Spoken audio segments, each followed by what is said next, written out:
September 1941. I've always felt responsible for World War II.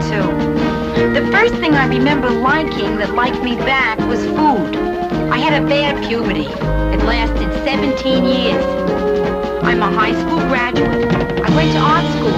My entrance exam was on a book of matches. I decided to move out of the house when I was 24. My mother still refers to this as the time I ran away from home. Eventually, I ran to Minneapolis, where it's cold, and I figured I'd keep better. Now I'm back in Manhattan. New York, this is your last chance.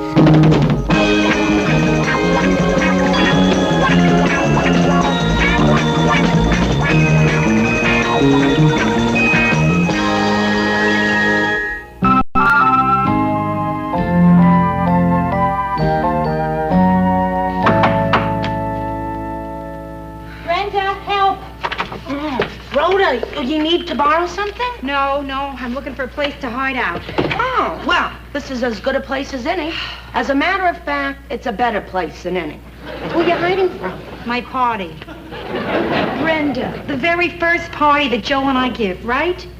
It's bombing. It is bombing, I tell you. It's terrible. It's so bad up there, I couldn't stand it. I said I was going for more hors d'oeuvres. Did anybody say anything? Sure. 20 people said, let me go. Please, me, can I go? Oh, come on, Rhoda. I can't believe it's that bad. Oh, believe it. It's the pits. Oh, I tell you. Terrible. Brenda, and I don't know what I did wrong. I mean, it's just my friends and Joe's friends. Two groups of totally opposite people. Cosmopolitan says that magic happens when you invite really opposite types. Well, the only magic is somebody's husband disappeared without a trace. Rhoda, how can you be so sure it's not going good? You always exaggerate. Exaggerating? Brenda, they're up there watching Apple's Way. All of them? No, of course not all of them. Another group's in the bedroom watching Disney. Listen, Rhoda, it's early. Maybe it's just starting out slow. No. I have to go up there. Right now. Immediately.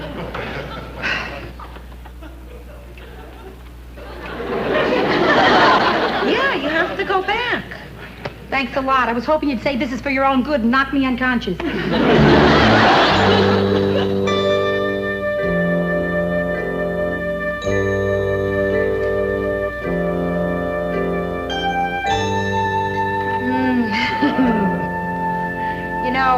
I bet some people work weeks to pull off a party this dull. But we did it like that, Joe. We got the knack. Yeah, so we're not party givers. It's not the end of the world. Besides, one good thing came out of it. I found out who my real friends are. Yeah? The ones who admitted they were having a rotten time. Come on, Joe, you're taking this so good. You really are. I mean, you're not even mad that I slipped out. Well, I got a confession to make. I slipped out, too. You did? To where? Out to the terrace. That way I figured if anybody really wanted a host to talk to, they could come on out. And did they? Yeah. Every once in a while, somebody would come out and say, doesn't the rain bother you? Stop it. What are we laughing? This is serious. Now, this is a crisis situation. Right, the first party of our married life died. And we got to figure out what we did wrong, huh? Now, I think I did bad because I was over-anxious, scared. I mean, I wanted all your friends to think you were the lucky one. Yeah. I was nervous, too. Gee, Joe, we are not a hit with people. You know, I mean, what's going to become of us? I can see us now, two old people huddled together, playing checkers and humming. Well, the party really would have been great if only Charlie had shown up. Charlie? Yeah, you know, Charlie Burke. Charlie, my best friend since I was 10 years old. He was my best man at my first wedding. Right. What kind of best friend is he that doesn't show up when you most need him? Well, he's a single guy and he's busy a lot, you know. Right. Maybe I'll give him a call tomorrow. He'll come over, huh? Terrific. Joe, that's what we should have done in the first place. Start with one guy and then gradually work our way up to an entire couple. You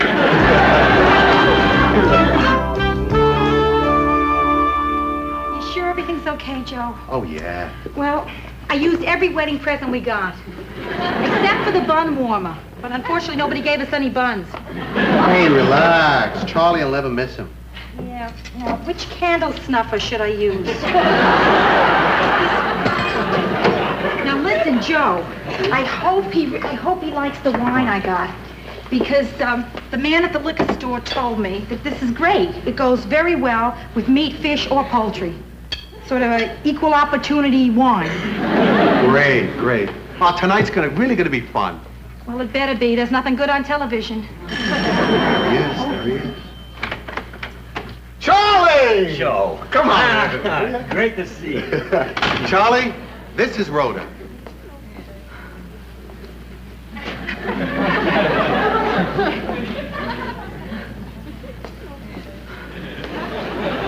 Joe, I love her.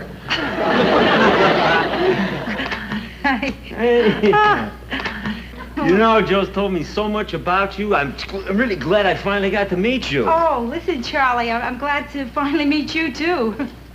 You know, you're a great-looking girl. Thank you.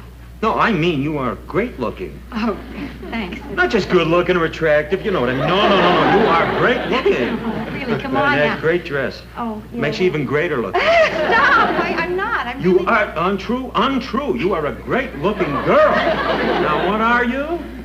I'm a great... Looking girl. Yeah. Joe, did you see the Knicks game on the tube last night? Oh, yeah. That Fraser, is he something or is he something? Oh, he's really something. Remember that jump shot at the end of the third quarter? Yeah. Was that incredible? Yeah, not only yet, but he's got a thing he does. You Hey, know what Charlie, this thing with the pink ribbons on it for me, huh? This is for you. Oh, thank you, Charlie. I think it's the perfect housewarming gift. There's a maid in here? Great sense of humor, a maid in here. Oh, that's funny. Yeah, it's really delightful to hear some of the things you say.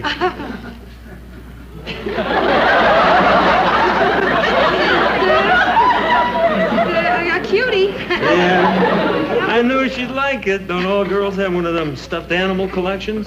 He's won a collection. You don't have a stuffed animal collection? No. You got a cat? No. What are you trying to prove? It's okay. We all got our hang-ups. It's great. Hey, Charlie, what can I get you to drink, huh? Scotch, gin, vodka? What's your No, pleasure? you got a brew. Oh, yeah, sure. Yeah. Rhoda? No, nothing, thanks. Charlie, I hear you're in the computer business. Yeah, that's right. Yeah? It's a great business. Uh-huh. The best. How's business? Lousy. There. Well, you know, it's tough. We got this machine, our computer, it's not as smart as the others. Uh-huh. But it's a lot cuter and it's easier to clean, so women love it.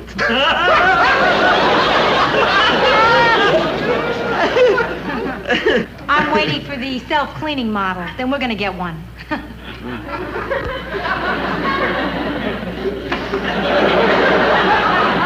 So, Charlie, Joe never mentioned it. Have you ever been married? No, but I'm straight as a locomotive. No,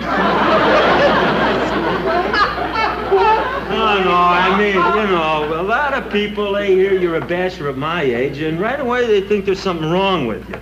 So I just now automatically say I'm straight as a locomotive. Hey, Charlie. This all right for you? Yeah, great. Oh, Joe, use the wedding present. You know, the pewter mugs. Oh, gee, I forgot all about it. No, listen, the can's fine for me. I'm a can man. Oh, no, wait a minute. I threw right in front of you. Hey, Rhoda, how about dinner? Charlie's probably starved, huh? Right. Come on, let's all sit down. Charlie, here. I'll bet you're a great cook. No, I'm a great little cook. Yeah, right. Hey, Joe, are you on the cable? Oh, yeah, sure, why? Why? The Rangers game comes on in a couple of minutes. We could watch it while we eat. Oh, gee, Charlie, Rhoda went to an awful lot of trouble. Oh, you know. She certainly has, yes. Yeah, listen, I was kind of hoping we could talk, you know, and get to know one another. Oh, you're right. You're absolutely right. We'll leave the sound off.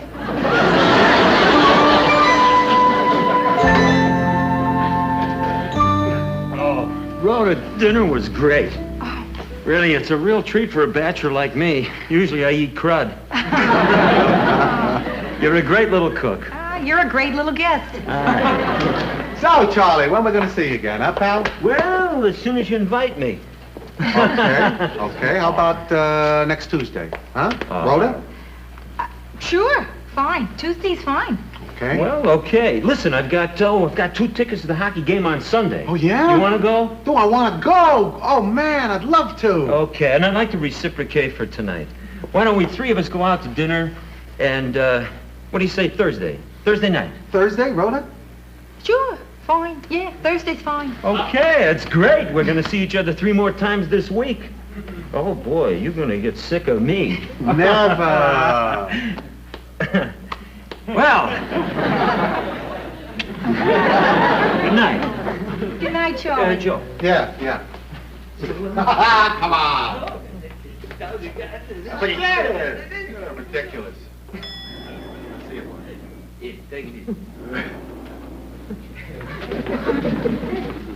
Well, was I right, huh?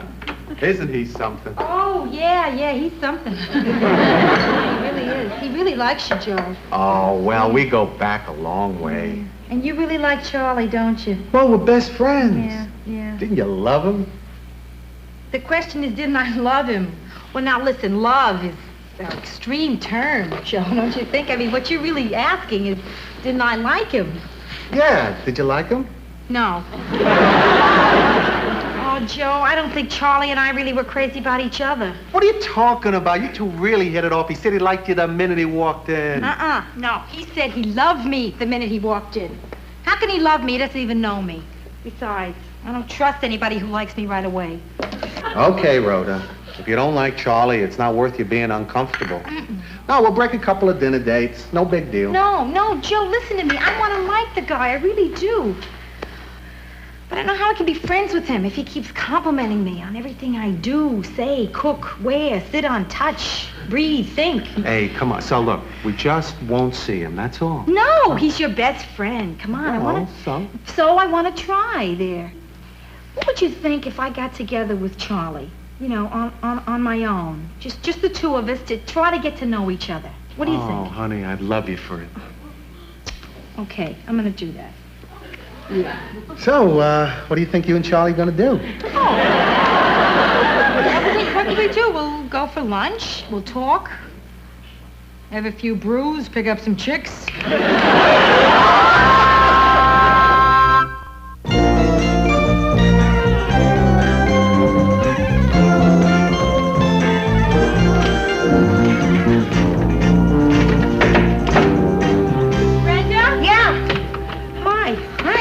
Boy, I caught you at a bad time, right? Were you going out to exercise? No, I finished. The exercise is trying to get it out of the closet.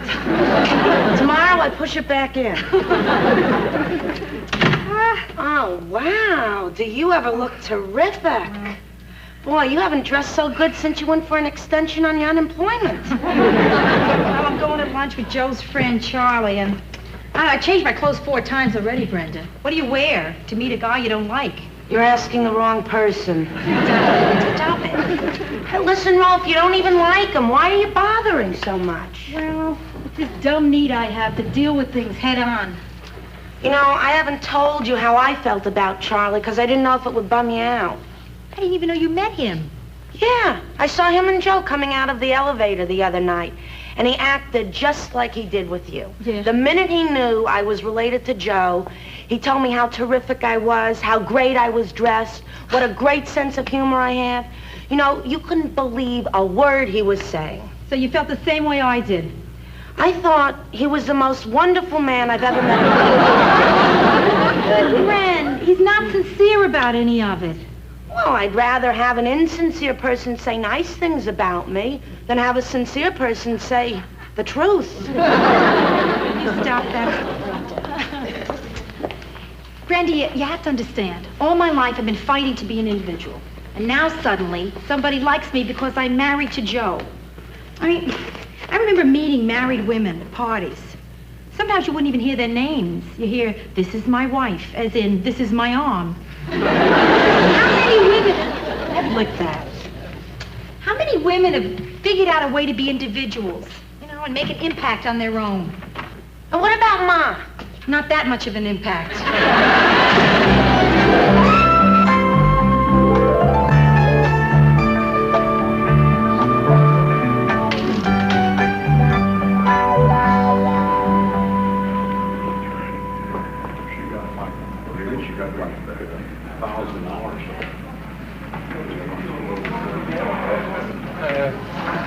Excuse me, you alone? Yeah, sometimes, but then aren't we all? No, I mean, do you plan to eat here alone? Why? Can't I eat here alone? Look, lady, you wouldn't like it here. I mean, you wouldn't like a lot of loud talk about women, lots of drinking, maybe some rough language, would you? Why not? Sounds a lot like my bridal shower. Look, why don't you tell me the truth?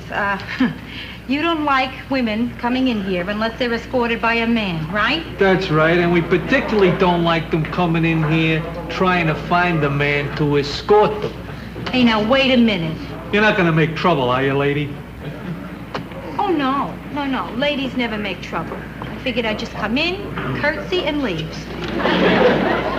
Hey, Mr. Burke. Hey, Julie, huh? Hey, Listen, I'm sorry I didn't call ahead and clear her. Oh, I didn't know she was with you. Hey, the greatest outfit in the world. Oh, yeah. Wash and wear, travel's great. Oh, even better. Your table's not ready. Be a couple of minutes. No sweat. We'll wait at the bar. If it's good, next time I bring all my girlfriends.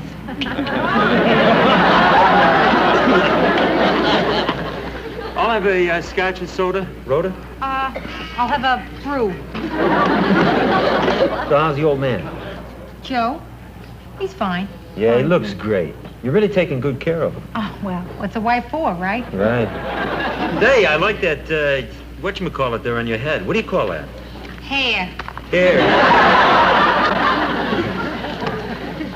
Hey, how's it going there? Yeah.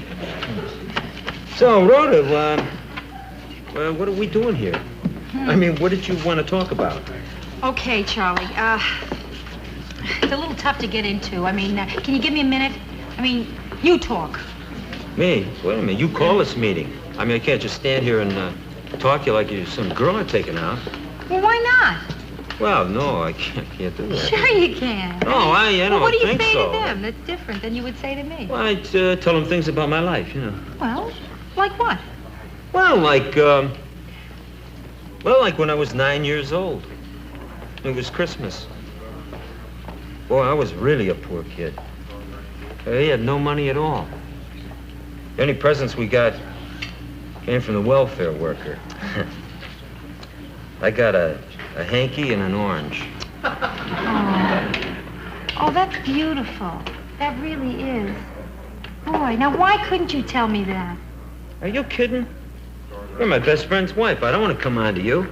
That was a come on? That beautiful, that touching story was a come on? Works every time. Table's ready, Mr. Burke. Listen, Charlie, excuse me, that story, that lovely story you just told me, that wasn't true. Well, sure it was true. That's not the point. Lots of things are true, but they don't work. I don't know what you mean. Look, well, all right, like an example here. The story I just told you about when I was 9. Yeah. Right? It was Christmas. Well, the next year, when I was 10, my father had a job. We had a tree. I got a few toys. Uh-huh. That's it, see? Nothing.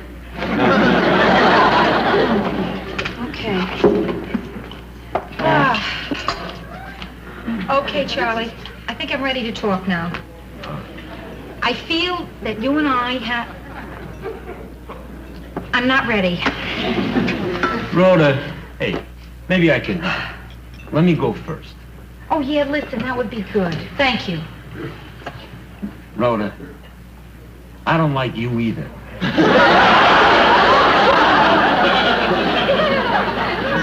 Is this another one of your come-ons? What? Okay, you don't like me. Granted. Now, why? What is there about me that you do not like? You're a wife.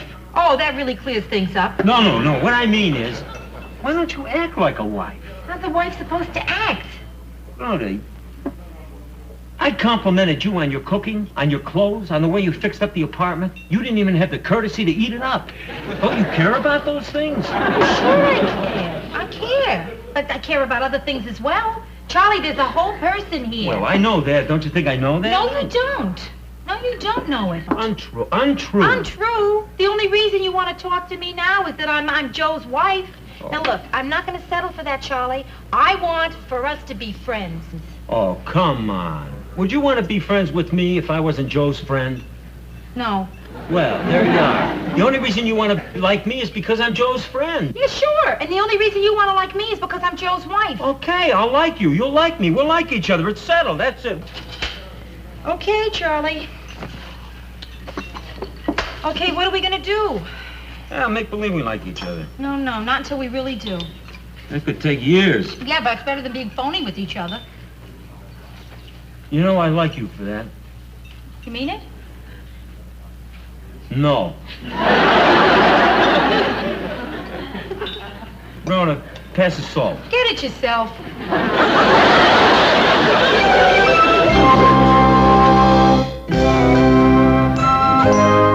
Okay, Charlie, listen. I figure I'm going to be married to Joe for a long time. So maybe we ought to try this again. After a while. What for? Because I want us to be friends. How do we do that? We don't like each other. Well, we could try. Oh, try. Listen, why can't we at least try to be real friends? Huh? Why If not? I told you, you'd really hate me. Yeah? Try me. Just try. All right, I'll try. I think men are more interesting than women. Oh, come on, that's ridiculous. I think men are more fun than women. That's a totally irrational statement. All right, I'll go one further. I like men better than women.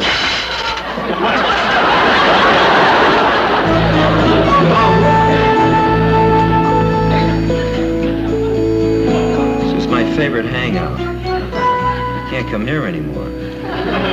Thanks a lot, Rhoda.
Is ready to freak out. Get a load of this. Wow, cashmere. Please, Brenda, not just cashmere. This is genuine. I wanted it in 1956 when all the other girls had it, but I didn't cashmere. I think I know the feeling. That's how long I've wanted a date who didn't wear glasses. Brenda, this is the most wonderful Christmas of my life. I mean, I'm married. And I had an incredibly good season window dressing. And I wasn't going to tell anybody this, but for the first time in my life, I have money in the bank. How much? $2,000. You're kidding. No. How'd you get that much? Well, I got this terrific system for saving money. See, you got to work hard and make a decent salary. Then you marry somebody and you bank every cent you make. Yeah, well, I'll keep it in mind. So everything's really terrific, huh? Well, not everything, no. Joe's been kind of down lately. But now that I'm through with the season, I can spend more time with him. Well, what's he down about? Well, I think it's the business. It's not going so good right now. But I figure Christmas has got to be the slow season for demolition, right? Well, you know, it might be slow for demolition, but it's the big season for doormen. Did Carlton hit you up for a gift yet? No, but he registered his pattern at the liquor store. bigger problem. Ma, what are we going to get for her? Yeah. Boy, well, she likes pearl necklaces. I know, but that's what Pop gives her every year. You're right. And she already looks like she's been lassoed by Liberace. Hey, I know. Why don't we chip in and buy our gift certificate for a day at Elizabeth Arden? You mean one of those days where they completely redo you? Yeah. Huh. I wonder what they'll make her into.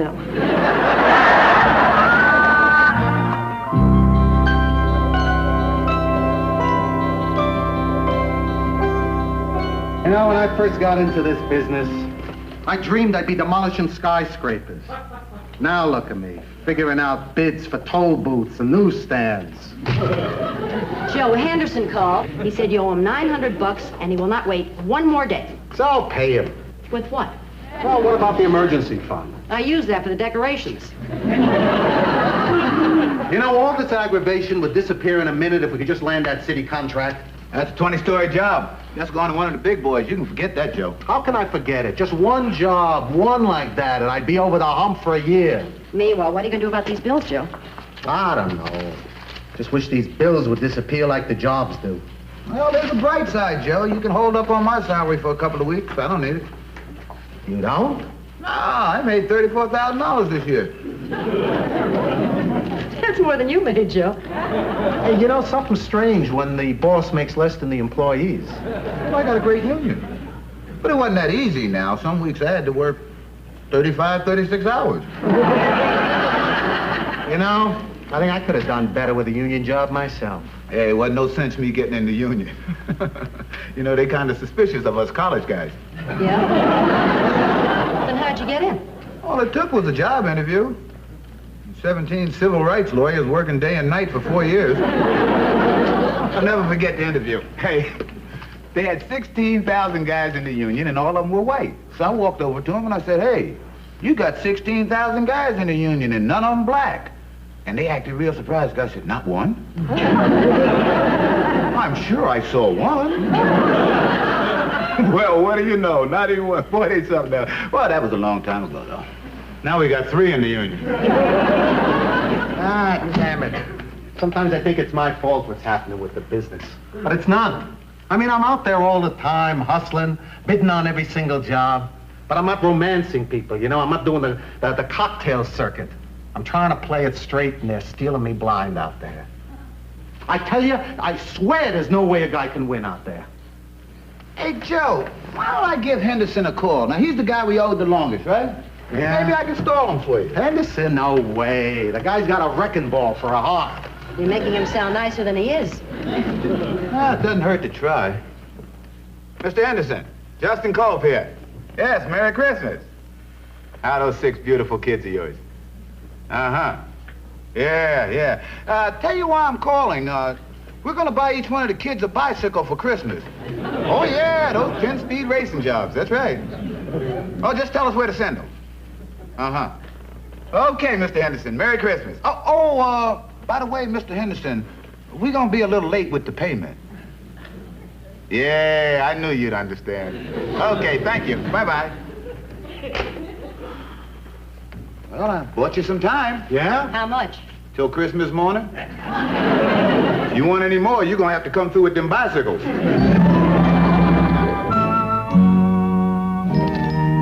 These pocket calculators drive me nuts. I can't get this thing to come out straight. The decimal point keeps jumping around.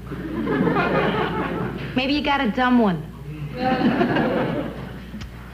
Come on, Joe. Listen, things are bad now, but they're gonna get better. So come on, cheer up, huh?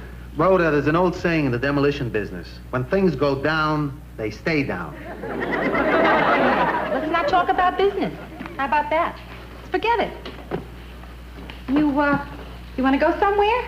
We'll forget about everything. Where do you want to go? Coney Island. Yeah, let's go to Coney Island, Joe. We'll dress up nice and warm, and we'll walk on the boardwalk, huh?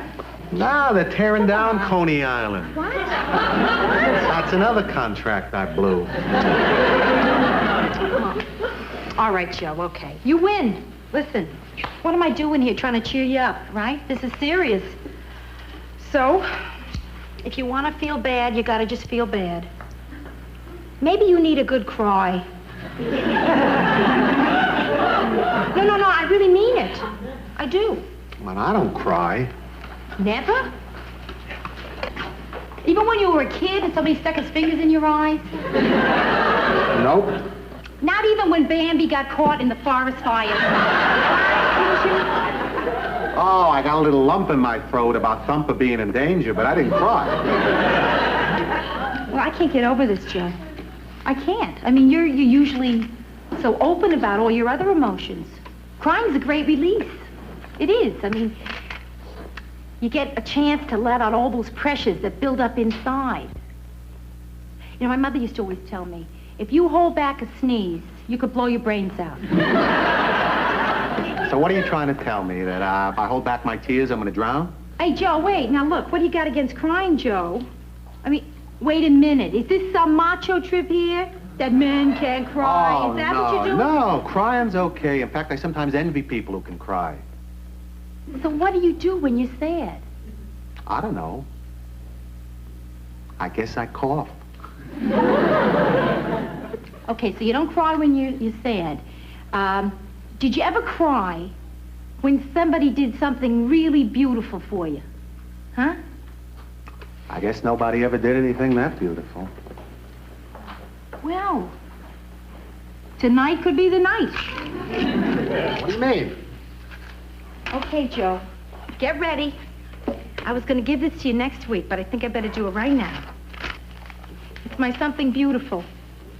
I know you're going to love it. If this doesn't make you cry, nothing will. $2,000. The only money I ever saved in my entire life, Joe, and I want you to have it. Now, you got to take it. Here, you got to. I was going to give you a check, but I knew you wouldn't cash it. Do you know how wonderful it is to have the only money you ever had, to finally save it up, and then you're so in love that it doesn't even mean anything to you? Do you know what that means, Joe? I mean, all my life I've been hung up on money. I have. And now here's the moment that I have it, and I'm just so much in love that it doesn't... Go ahead, Joe, cry. It's good for you. You gotta let it out. It's great if you do. You'll feel much better for it, and it's okay. It's okay. I really understand. I do, and it's all right. It's not unmanly.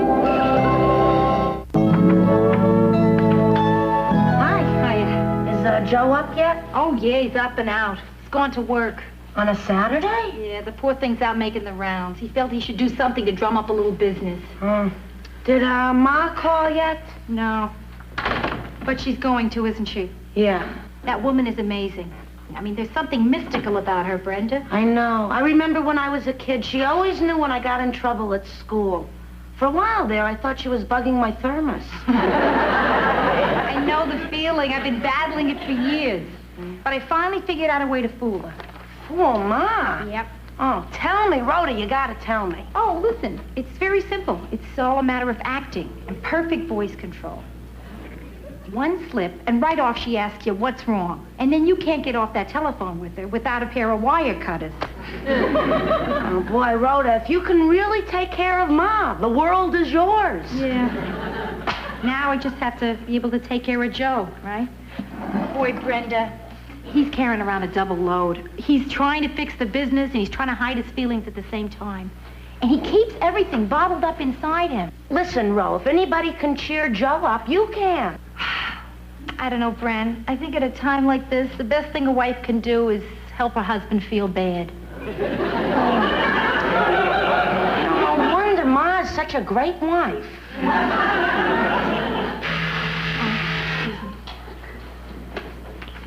Hello?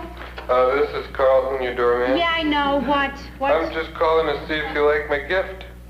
What gift? Take a look in the hall. Okay, Carlton, just a minute.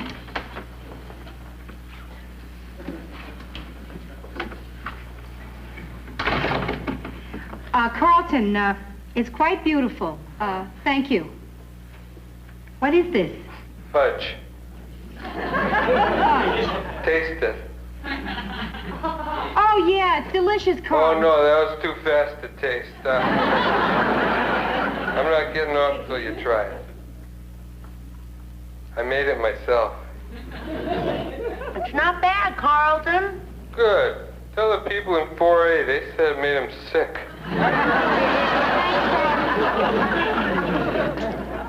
Okay, Joe, these are the people that owe you money. This pile, these guys are 60 days overdue. These are 90, and these guys have totally disappeared. I've tried everything. I just don't know what to do anymore. Well, there's one thing you didn't try, Joe. What's that? Collection agency. Why didn't I think of that? Because you probably didn't grow up in Harlem. But it balances out. I have no idea what an Avon lady is. I don't know. A lot of these guys are my friends. Gentlemen. Charlie Curran! Hi, Joey. Long time no see. How's everything, pal? Well, you know how it is working for the city. I travel around, I look at bids, I give out demolition jobs, you know. Boring. How's that 20-story job going, Charlie? I didn't tell you about it. You know, you're not going to believe this, Joey, but the bids on that job are so close. I mean, it's amazing. It's almost my whim who gets it. They're close. You mean we still got a chance? Everybody's got a chance, Joe. Yeah, well, when we're gonna know? You know, it's funny, we've known each other all these years, Joe, and we never really talked. What are you talking about, never talk? No. We talk, Charlie. No. We talk. You missed my point, Joe. I mean, we never talk about the sort of things that you might want out of life. What are things that I might want? Like, what do you want, Joe? Out of life. What do I want out of life? What do you want out of life? Tell him what he wants to know. Well, I don't know. I mean, you know, the usual stuff. I want my wife and I to have a great marriage. I want my son to turn out right. I want maybe another kid. Keep up my health. How about you, Charlie? Me? I want the biggest Cadillac they make. But that takes cash, Joe. You know what I mean? I mean, that really takes cash. A lot of cash. Charlie, you mind if I speak to my associate alone for a minute? Mind? Justin, not only would I not mind, but I respect you for it. I'll tell you what I'm going to do. I'm going to take off my coat. The bids. The bids are in the coat. And I'm going to hang it right here on this coat rack. Then I'm going inside to wash my hands. And Joey, you just knock on that door when I'm done. Nice shirt. Merry Christmas, Joe. Ain't you gonna look at your present? What do you mean? The guy's asking for a bribe. Right. Fellas, I'm only the bookkeeper, but this is something we really should not do. Why not? We can't afford a bribe. Hey, you know what's wrong with this conversation? It's that I'm gonna end up sounding like a hero because I don't want to go into my pocket and pay off some slimy guy for a contract who's ripping off the whole world. Now that should make somebody normal, not a hero.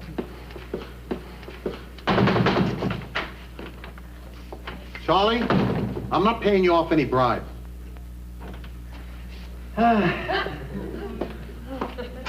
Charlie, not only am I not paying you off, but if you don't give us a fair deal on this job, I'm going to report you and say that you asked for a bribe. You know what that is? That's blackmail. You know that's illegal? You can go to jail for that. You know, I might even have to report you. You want to go to jail? No. All right. I'll let you off this time.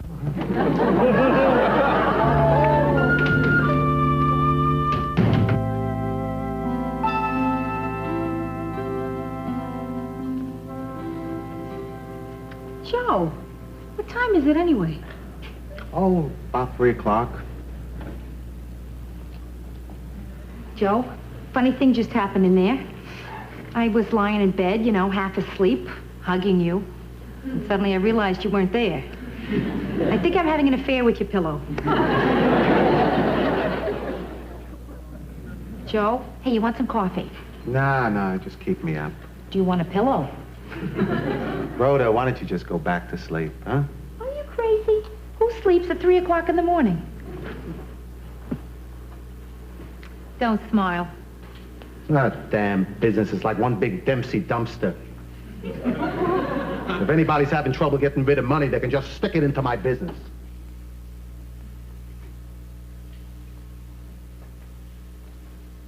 I hate losing your money, babe. I really hate it.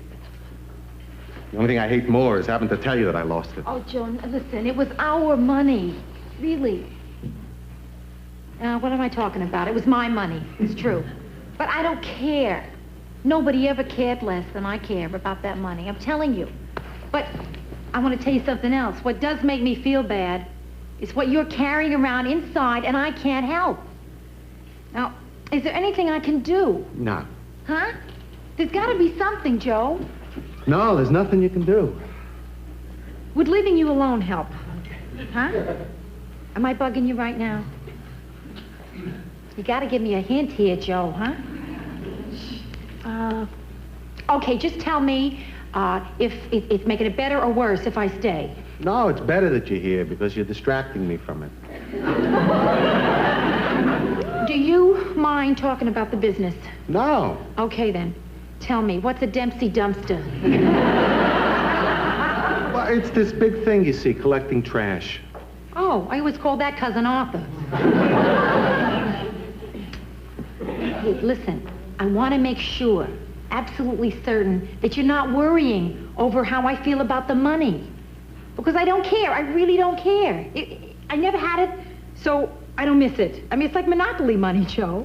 And I didn't have enough to buy Boardwalk, so what difference does it make? It'll be okay. What'll be okay? This business, the money thing. But I'm talking about you.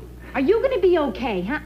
Is this terrible what I'm doing? Am I doing exactly the wrong thing here? This is the kind of thing I always screw up, Joe. I mean, I care so much about you feeling bad that I forget you're feeling bad. Joe, have you cried? Oh, don't start with that. No, that's not a good subject for me to talk about right now. I think it's a very good subject for us to both talk about right now. Now listen, you can't go on keeping all this stuff inside of you. It has got to come out somehow.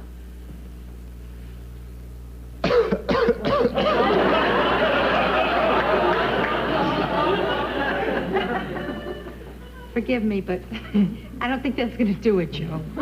Oh, babe, I'm not asking you to cry. I'm not. But I am asking you to tell me what's really going through your mind, not just what happened. You know? What am I arguing with you for? I mean, this is your specialty. You don't marry Julia Child and then tell her how to cook, right? Right. Okay. Good. Okay. What's really been on my mind is that, well, I'm afraid of losing the business. Now, it's not so much for the money, you understand. I mean, I can always get another job, but you sort of get used to being your own boss. You know, you don't have to take static from anybody. You work a lot of years to get there, and then all of a sudden you walk into an office a little late one time, and you got to sweat because some big shot is looking at his watch. I mean, with your own shop, there's that feeling of it's being yours, you know? It's a feeling of accomplishment. Ah, what the heck. I guess I just gotta take what comes. I guess I wasn't good enough because I really think I'm gonna lose the business. I guess, and I failed. I guess, I'm sorry. Sorry? Joe. Oh, Joe. Is that a... Hey, No, that... that's not really. I bet you it is. I'm telling you, I think it is. You think so? Yes, yeah, let's take a look here.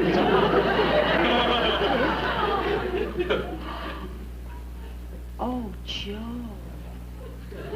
No, we're not sure it was a tear. Come on, Joe. Come on. It was a tear. What could it be? Well, it's a start anyway.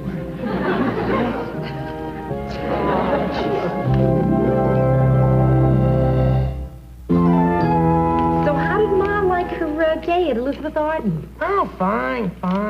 Yeah? So tell me, how did she turn out? Well, she was still Ma, but she looked like somebody shellacked her from head to foot.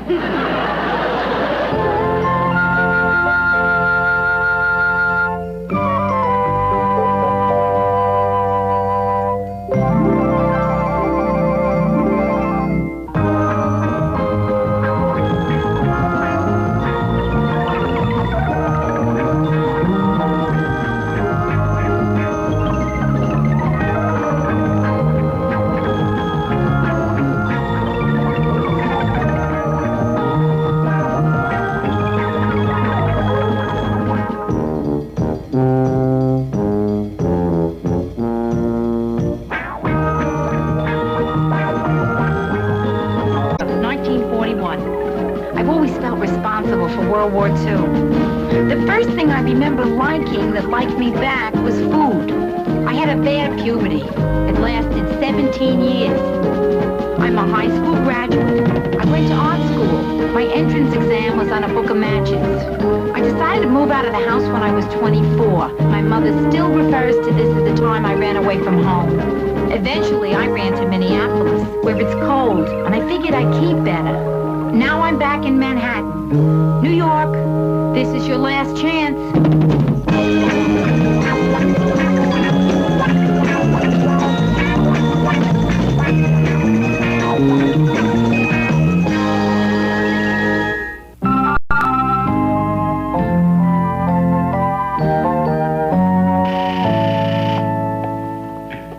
Hello? Hello, this is Carlton, your doorman. Yes, Carlton. So what's new? What? Well, things are kind of slow down here. I just want to know what you're doing.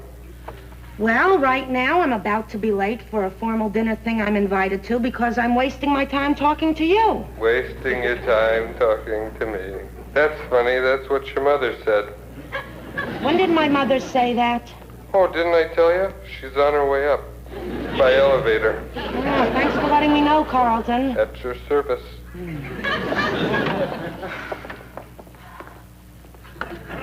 I was in the neighborhood, so I thought I'd drop by. Gee, Ma, I'm going out tonight. It's all right, I'm not here to see you. I'm here to see Rhoda. Well, Ma, why didn't you go upstairs to see her? Because I never intrude on married couples. Get her down here. Ma, I'm late as it is. All right, I understand. I guess I can trudge back through 8 blocks of slush without my galoshes. I'm dialing, Ma. I am dialing. Why didn't you do that to begin with and stop putting me through all this? Hello, Ro? Listen, Ma's here. She wants you to come down. I don't know. I'm just a messenger. Listen, why don't I just tell her you're not there? Probably wouldn't work. Okay, Ro, I'll tell her you're coming. Bye. So, Brenda, what's new with you? Ma, you don't have to make small talk. I mean, we both know your mission here tonight is Rhoda. Hi. Oh, Brenda, nice. Thanks. Yeah, Ma. Rhoda, how nice you happened to drop by. I'm filthy from walking the streets. Let me go wash my hands. She did say she wanted to talk to me, right? Oh, yeah, she does. I think she's in there getting herself psyched up. Rhoda, she has been acting really weird. Oh, yeah? What do you mean? Here I am all dressed up in an evening gown, a corsage. You know, she didn't even ask me where I was going. Oh, this really must be big. So, Rhoda. So, Ma. Well, I gotta get going. I'll see you guys later. Excuse me. Brenda, come back here. What? Ma, what? Darling, I have just one thing to say. Have a lovely time. And remember, a mother always knows. Good night, Rhoda. Good night, Ma. That's it. Oh, my. She is such a good girl. She is, isn't she? Ma, give me a break. Listen, Joe's waiting upstairs. Can you please tell me what's on your mind? Rhoda, you have been ducking me for weeks. I know there's some kind of trouble. It's not anything worth talking about. I know it's big trouble. Ma. And you know how I know? How? Because when someone is really troubled, she starts wearing dark clothes. I haven't been wearing dark clothes. I have. It is your marriage, isn't it? No, Ma, it isn't my marriage, I swear. Rhoda, it's nothing to be ashamed of. If your marriage is breaking up, I just want to know so I can help you conceal it from the rest of the family. I wish I knew what normal mothers and daughters talk about. Rhoda, you know a lot of marriages in this country are breaking up. And do you know why? Because people don't try hard enough. But Rhoda, if you respect your marriage, you have to fight for it. If you and Joe are really in love, you should be willing to suffer for the rest of your lives. Your father and I had a few bad years once when the passion went out of our marriage. You know what I mean when I say Passion? Ma, I don't want to hear. I really don't. You and Pop's passion. No, I don't want to hear. Why, Rhoda? Has the passion gone out of your marriage? No, we have a great sex life. I don't want to hear about it. Especially now that you're breaking up. Ma, we're not breaking... Okay, all right, you win. As usual. I will tell you what's wrong. The problem is money. Yeah, Joe's business is in trouble and he may lose it. It's not the marriage. I mean, not that that's not important, the business. But it's not the marriage? Oh, it's not the marriage. I told you. Tell me exactly how bad are things? Well, you know the girl that works for Joe, May? Yeah. He can't keep her on except part-time. So I'm going to start going into the office and working afternoons. So why didn't you come to us for financial help? We're your parents. Ma, I love you. I truly love you, too. But, see, I don't think Joe would take money from his in-laws. And besides, things aren't that bad. Rhoda, things are worse than you think, and I have proof. What proof? If things were good, would I be here? Ma.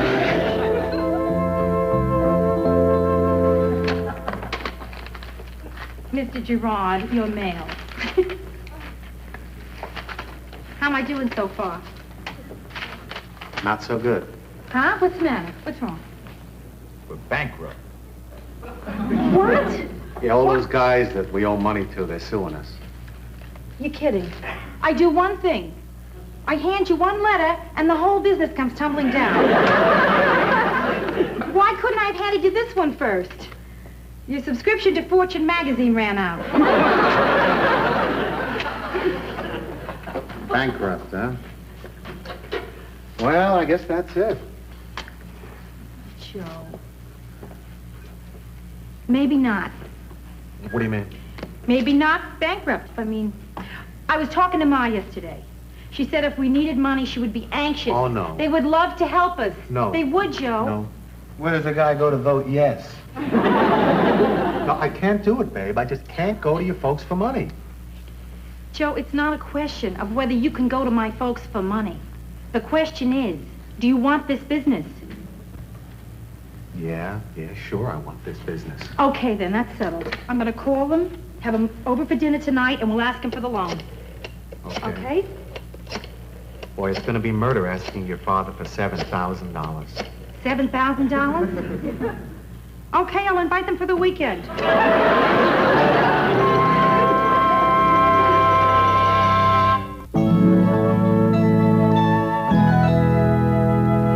I feel real funny about doing this, babe. Joe, I don't feel so normal myself.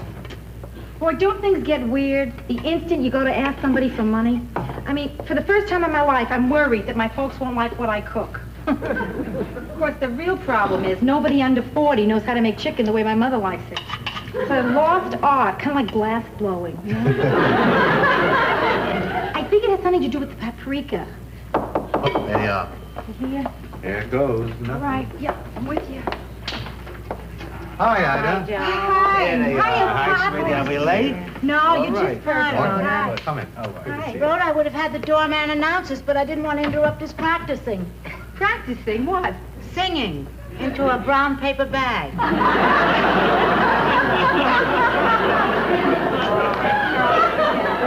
I have a surprise for you. Yeah? Yeah? Yeah. You'll never guess what I'm making for our dinner. What? If I don't drop it. Wait a minute.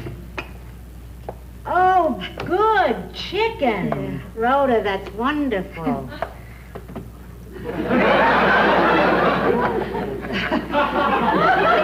I tell you, Joe, whenever anybody wants to please Ida, that's what they make. You know, in most cultures, the dove is the sign of peace. In our family, it's the chicken. Please, Martin, sit down here. This is a beautiful place. You like it? Look at this carpet. Oh, boy, you did a Yeah, we're beautiful getting it hard. together, Pop. We are. Beautiful. Yeah. So. Yeah. So,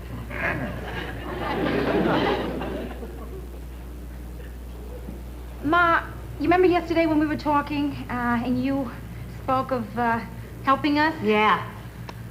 Pop, Joe and I'd like to ask you something. Of course, of course. things have been a little slow with the business, and, Oh, Joe, you don't have to tell us all this. We're family. What do you want? No, Ida. Ida, look. I want you to really understand what's going on. Now,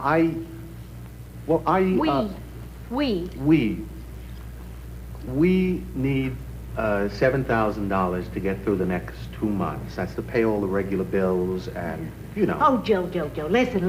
You don't have to give us all of these details. I mean, we're not a loan company, we're family. Take $8,000. Now, I want you to know, I would never ask this if there was any question in my mind that I couldn't pay you back with interest. Interest. Listen, you know what my interest is? My interest is that you should have a lovely marriage and a happy family. That's what my interest is. Go ahead. Just ask. I can't do it. Isn't he a doll? Joe, listen. Now look, I'm not pushing you, honestly. It's whatever you want. But keep in mind, it's a loan. A loan. We're not mugging my folks in an alley. I mean, they want to help us. They want to give us the money. They love us. That's right, Joe, and you can't put a price on love. And even if you could, it'd probably be $9,000, right? Okay. Martin, what I've been trying to say is that if you could see your way clear, could you loan me $7,000? No. Martin, I don't think that they know that you were kidding when you said no. Ida, I can't give Joe the money. Oh, it's okay. It's okay, forget it. It's okay. We don't Doesn't really matter. need it. Let's have one a drink, Right. Pop. I'll get you a drink. Why did you pick now to demonstrate your humor? Sweetheart, I can't give the kids the money because I don't have the money. Oh, listen, we don't need want it. We don't need want it. Let's all have some dinner. Wait a minute. Let me explain to you. Everything I got is tied up in the market. You know what's happening. My bottom is falling out. Later, I might have it. Who knows? But who knows how long that's going to be? It's just that right now, I can't put my hands on it. We don't need the details. Listen, if you want, I will give you the money. Wait a minute. I have a question to ask. How come if we're feeling the pinch, I don't know it? Ida, the only reason Martin, I didn't this tell... is not to be discussed in front of the children. Ma, Pop, I feel so... I had no idea. I mean, I never imagined you were having money problems. Neither did I.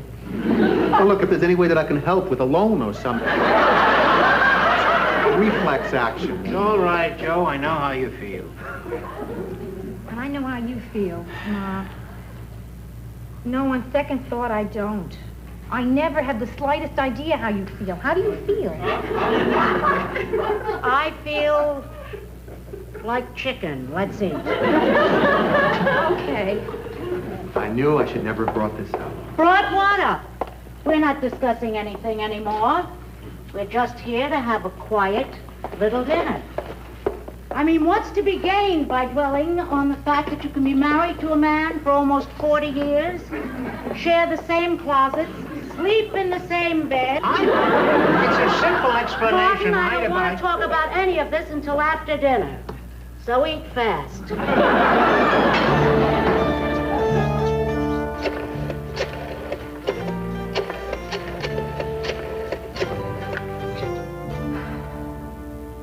Hello, Ma?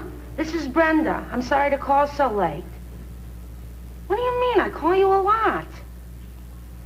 Okay, Ma, the reason why I don't call you more is because you always ask me to explain why I don't call you more. Ma, listen.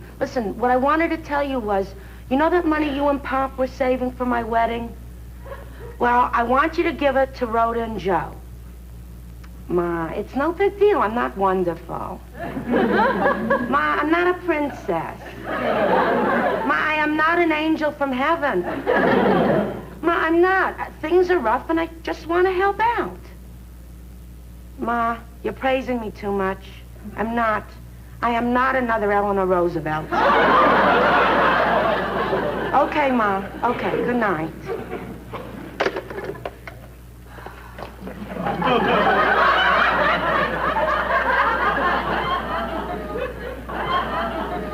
The girl's another Eleanor Roosevelt. An angel.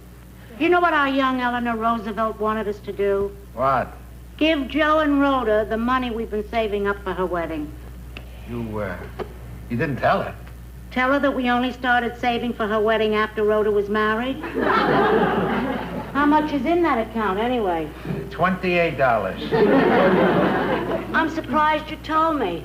Why didn't you keep me in the dark about that, too? Ida, you want to talk? About what, Martin? About what? What do you mean about what? About the money.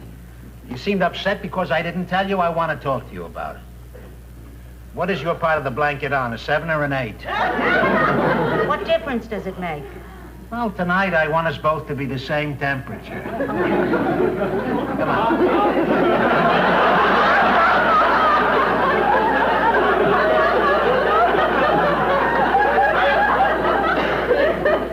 Ida, the reason I didn't tell you was that it's only a temporary setback. We have plenty of money, sweetheart. It's just that everything I have is tied up in the market right now, so it's not worth anything. What you're saying is that we have plenty of money, we just don't have any... Money. Oh, well, that's a relief. I just feel terrible. I can't help the kids out. Tomorrow morning, Joe has to go in there and close down his business, and there's nothing I can do to help. Hey, it's 11:30. You want to watch Johnny? Not tonight. If you don't mind, Martin, tonight is not the night for me to watch somebody making $3 million a year.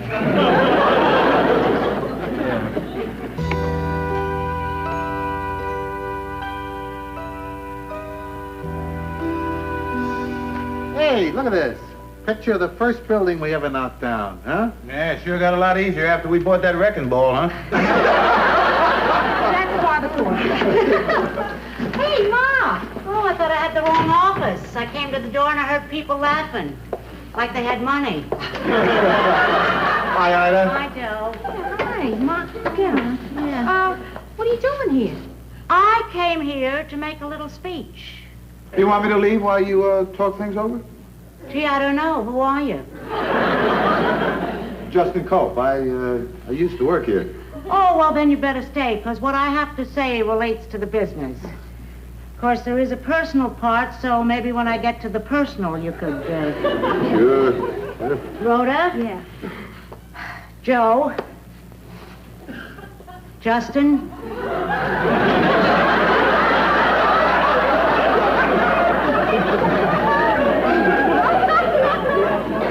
I just came here to ask a question.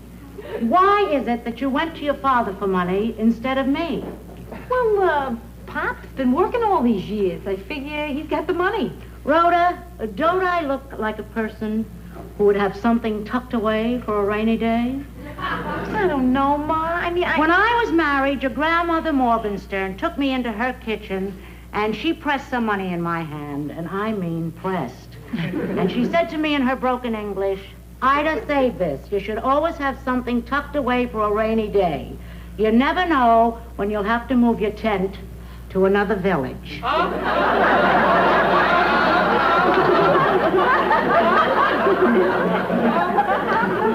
Wow, heavy. I didn't mean it literally. I mean, we didn't live in a tent.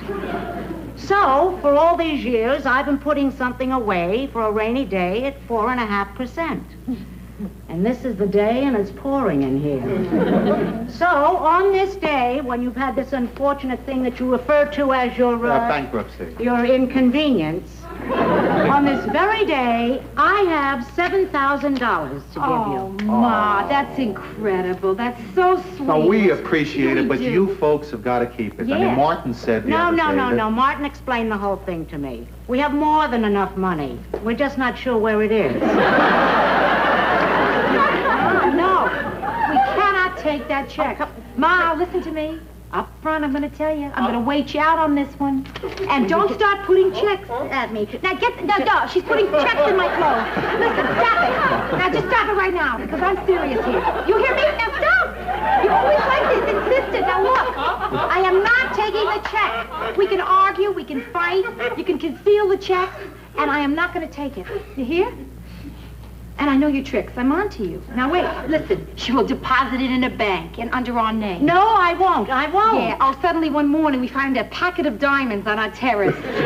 Ma, it's wonderful, the thought, but we absolutely cannot take it. There is no way you're going to get me to take that check. And there is no way that I'd want you to take it. I am perfectly willing to take back this money. Great. If you can tell me why you'd accept it from your father and not from me. Is my money dirty? Oh, no, it's not. It's not dirty. Because if you can't tell me and give me a good reason, then the only explanation that I can come up with is that you love and trust your father more than you do me.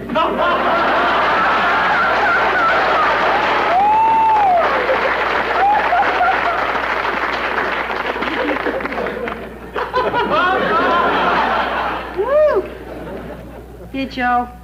Now you don't have to move your tent to another village. Come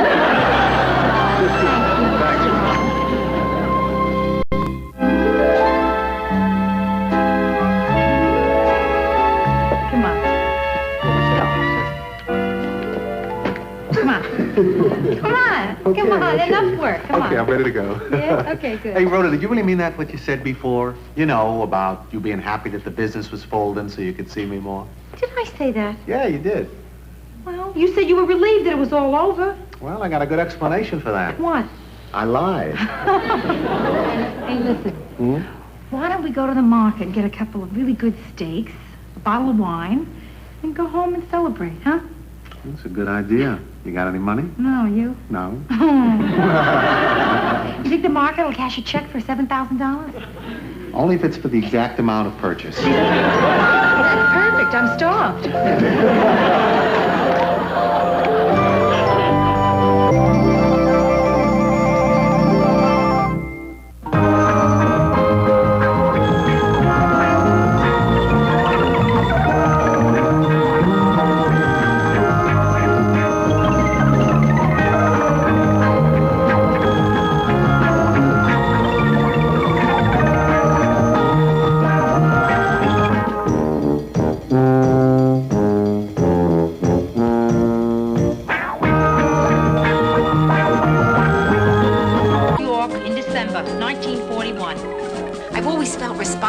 World War II.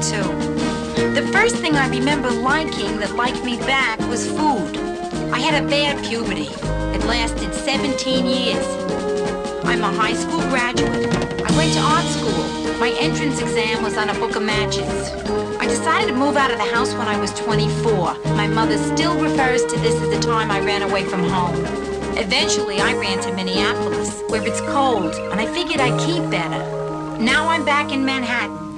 New York, this is your last chance.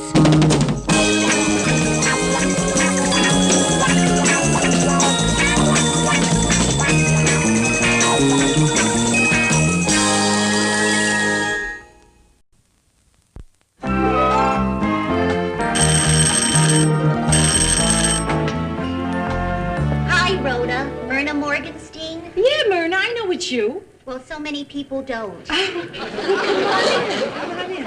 I bet you're surprised to see me, huh? Yeah, a little bit. Well, at your shower, you said to me, why don't you drop by sometime? You know, on the spur of the moment. Uh-huh. But if this is a bad time, maybe I could stop by at another spur of the moment. Oh, no, this is a perfect time. I was just working. Yeah, I'm working on a design for a store window. Oh. But we can talk. Gee, it must be fascinating being a window dresser. You've accomplished so much in your work. I don't seem to accomplish anything in mine. Oh, come on. What are you talking about? You teach high school English. Now, that's got to be very fulfilling. Yeah, but sometimes you wonder as you see them waterbombing Mr. Gunther whether Ivanhoe will have any real impact on their lives. Let's sit down. So tell me, where are you teaching? Our old high school. No kidding. Yeah? And guess what? I looked up our old records the other day. I got to see everyone's IQ. And a strange thing, Rhoda, you don't have one. Yeah, I know. Well, I always managed to avoid taking those tests. I mean, I had enough complexes, right? I wish I had your IQ. Yeah. I remember, Myrna, you had one of the highest ones in the whole class. The highest. And I hated it. I even used to try to be like the other girls and giggle a lot, but it didn't work. The boys always accused me of giggling down to them. But I'm going to change all that. And what I'm doing here today is the first step toward that goal. What are you doing? I can't say it. Well, this thing that you're doing, are you doing it now?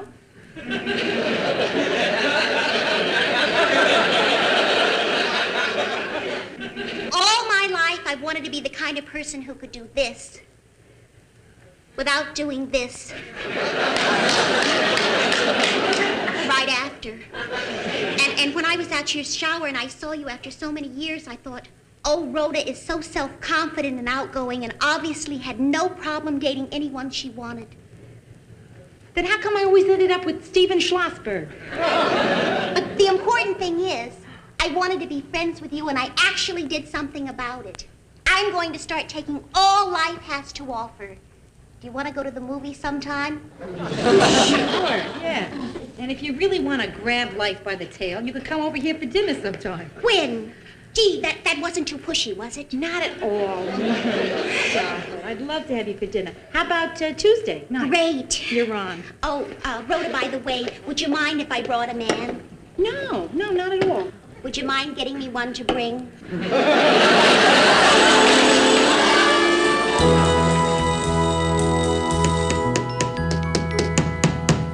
Just a little bit further, Joe. A little further there. Good. Hey, can you give me an idea where you want this court to end up, Brenda? In the bathroom. There just aren't enough outlets in there, Joe. Well, how many you need? Let's see, hot curlers, hair dryer, facial sauna, makeup mirror, roughly 11. Oh, wait, make that 12. I forgot my Donald Duck night light. Hi. Hey, you guys, aren't you ready to go to dinner yet? In a couple of minutes. We're almost finished. Okay. Brenda, speaking of dinner, Tuesday night, if you're not doing anything, you want to come up for dinner? Oh, gee, thanks, Ro. Yeah. Hey, listen, would it be all right if I brought a date? Sure. Who? I don't know. I just would like to come with a date for a change instead of solo. Right. You know, I get tired of pretending I just broke up with someone. I used to say my boyfriend was sick. Yeah, I had that poor guy ravaged with every illness imaginable. Then people started getting suspicious, so I let him die.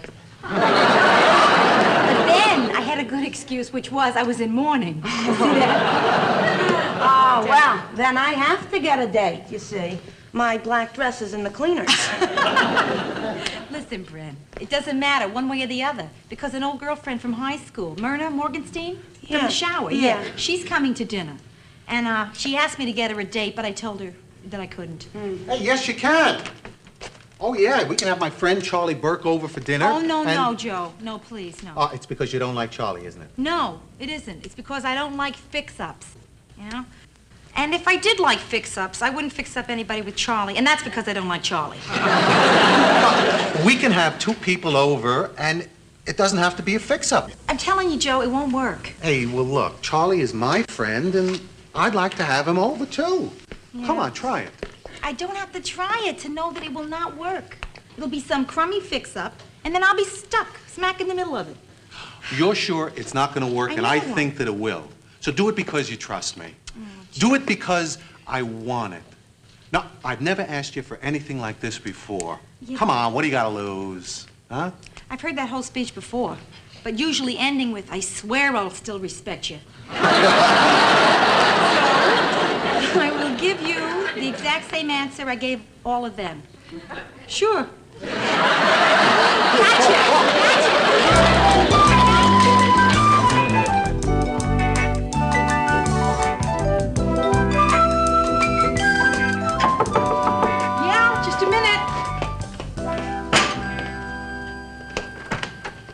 Hi, Rhoda. Myrna Morgenstein. Well, hi, Myrna. Gee, you just look wonderful. I'm amazed. It's the new me. I've really been trying to break out and take life on its own terms. I came through Central Park alone. Did anything interesting happen? I don't know. I just kept running. Listen, why take more from life than you're ready to handle, right? Okay, listen, Myrna. Something I think I should tell you. Tonight, there is someone else coming, a friend of Joe's. Now, wait a minute. Just believe me. It is not a fix-up. That's too bad. Hi, Ro.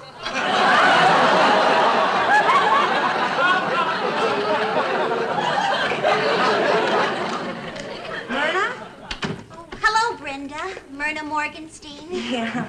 Hey, listen, I thought you were going to bring a date. Oh, I am. Lenny's gonna meet me here. Oh, is he your boyfriend? No. He's just this guy I know from when everyone else falls through. He's a third cousin, and he has this thing about feet. I don't want to go into it. I mean, there's just so much you can say about toes. Yeah, and Lenny said it all. Yes. Yes? Hey. Hiya, Charlie. Hi. Lenny. Rhoda, you look terrific. That's a beautiful thing you're wearing Thank there. you. You know my sister Brenda, don't you? Oh, Brenda. You know what you've got? What? A great face. Well, my body feels a little left out, but my face really thanks you. Hey, I guess you guys have already met, right? No. How you doing? Oh, we rode up in the elevator together. We did? Yeah. Sorry. Happens to me all the time. Oh, to me, too. Last year, I took a 2-week tour of Latin America with 20 people. And as we were leaving for home, 19 of them said, "Do you speak English?" And who might this be? Oh, that's just a friend of Joe's. What's his name? Charlie Burke. And she's? Myrna Morgenstein. She's just a girlfriend of mine. How do you do? Friend, yeah. Is this a fix-up? Huh? I hate fix-ups. So do I. Don't we all? No, Charlie, really. Listen, you gotta understand. Myrna is a friend of mine. I just invited her to dinner. This is not a fix-up, right? Hey. Terrific auburn hair. It's really just red. Auburn. It's auburn and it's terrific. Yours is brown. When you're right, you're right. Gee, Bren, you look great tonight, but why didn't you wear open-toe shoes? I didn't want to excite everybody before dinner.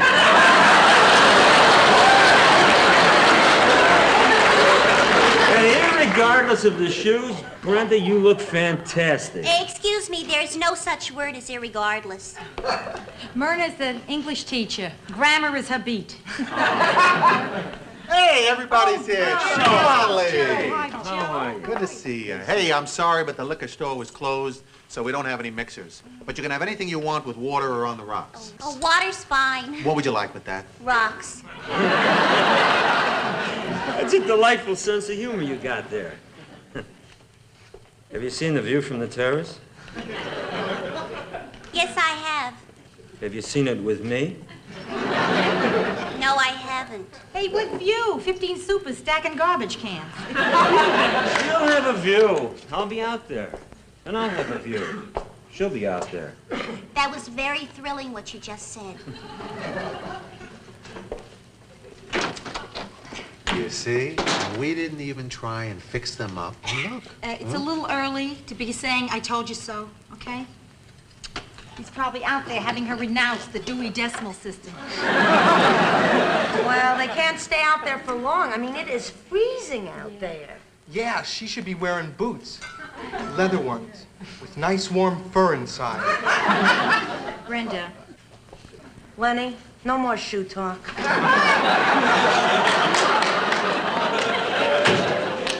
So, listen, Myrna, then what about Thursday night, huh? No, I can't. Oh, okay. Well, let's make it Friday then.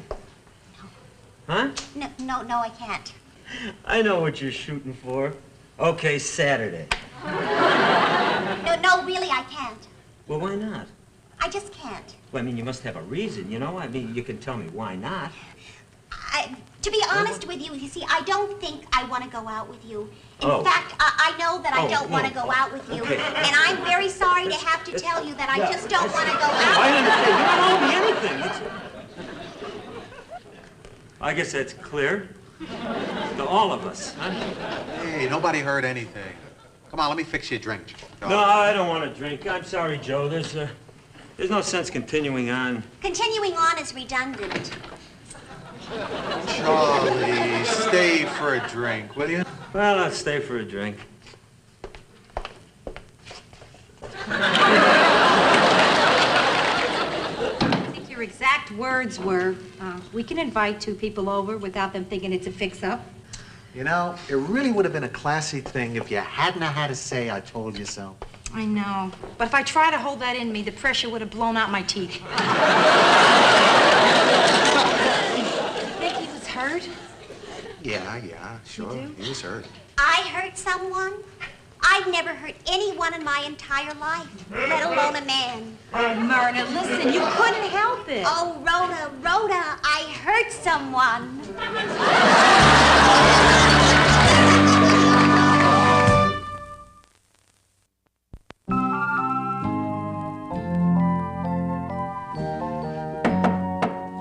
Rhoda? Yeah, it's me. Hi, Bren. Listen, I got so much food left over from last night, I figured maybe you could use some. Right? You make dinner for Lenny or something. Oh, no, not Lenny. Definitely not Lenny. Why? What happened? Well, last night, Myrna, Lenny, and I left your place, and we went down in the elevator together. Yeah, so? Well, so on the 5th floor, Myrna said, would you like to get together for lunch sometime? And on the 4th floor, I said, sure. And on the 3rd floor, she said I meant Lenny. And on the 2nd floor, he said, I'd love to. I got off, and they kept going. As far as I know, they're still riding that elevator off into the sunset. Myrna? Shy little Myrna came on to even shyer Lenny, and it worked? You know, I'm not in love with Lenny or anything, but he was always there to fall back on, and now he isn't. Do you know what this means, Rhoda? I'm working without a net. I'm sorry. I really am. I mean, you feel awful, huh? No, I feel anger. Lots of anger. I mean, how could he go with her? The one person you figure you're safe with is Lenny. You go someplace with a Lenny, you come home with a Lenny. You don't lose Lennys. I can't figure how it happens. I mean, Myrna doesn't exactly come on strong. Oh, well, that's her style. She plied him with her grammar. She flaunted her timidity. I didn't have a chance. You know, Ro, if you hadn't gone to high school with her, none of this would have happened. Oh, now just wait a minute. Wait a second. Don't go blaming me for this. I was a poor innocent person sitting in my apartment when this little red-headed girl comes in and asks to be my friend. Oh, well, you should have said no. Yes, I should have said no. But Ma brainwashed me to obey all short people. Yes. Yes, this is Carlton, your doorman. Hello, Carlton. Is your sister there by any chance? Yeah, how'd you know? Well, about 5 minutes ago, she asked me to get her cab, and I did, and it's here now. Oh, well, just a second. Where you headed, Ro? Downtown. Can I give you a lift? Yeah. Good. I'll drop you. I'm continuing on my mercy missions. I gotta go down and see Charlie, see how he's feeling about what happened last night. Yeah, Carlton? Yeah, this is Carlton, your doorman. Uh-huh, yeah. Look, Carlton, tell the cabbie I'll be down like a couple of minutes, and would he please wait? Oh, yeah, he won't mind. I invited him in. We're just sitting here socializing. On second thought, we'll take the subway. I think that's wise.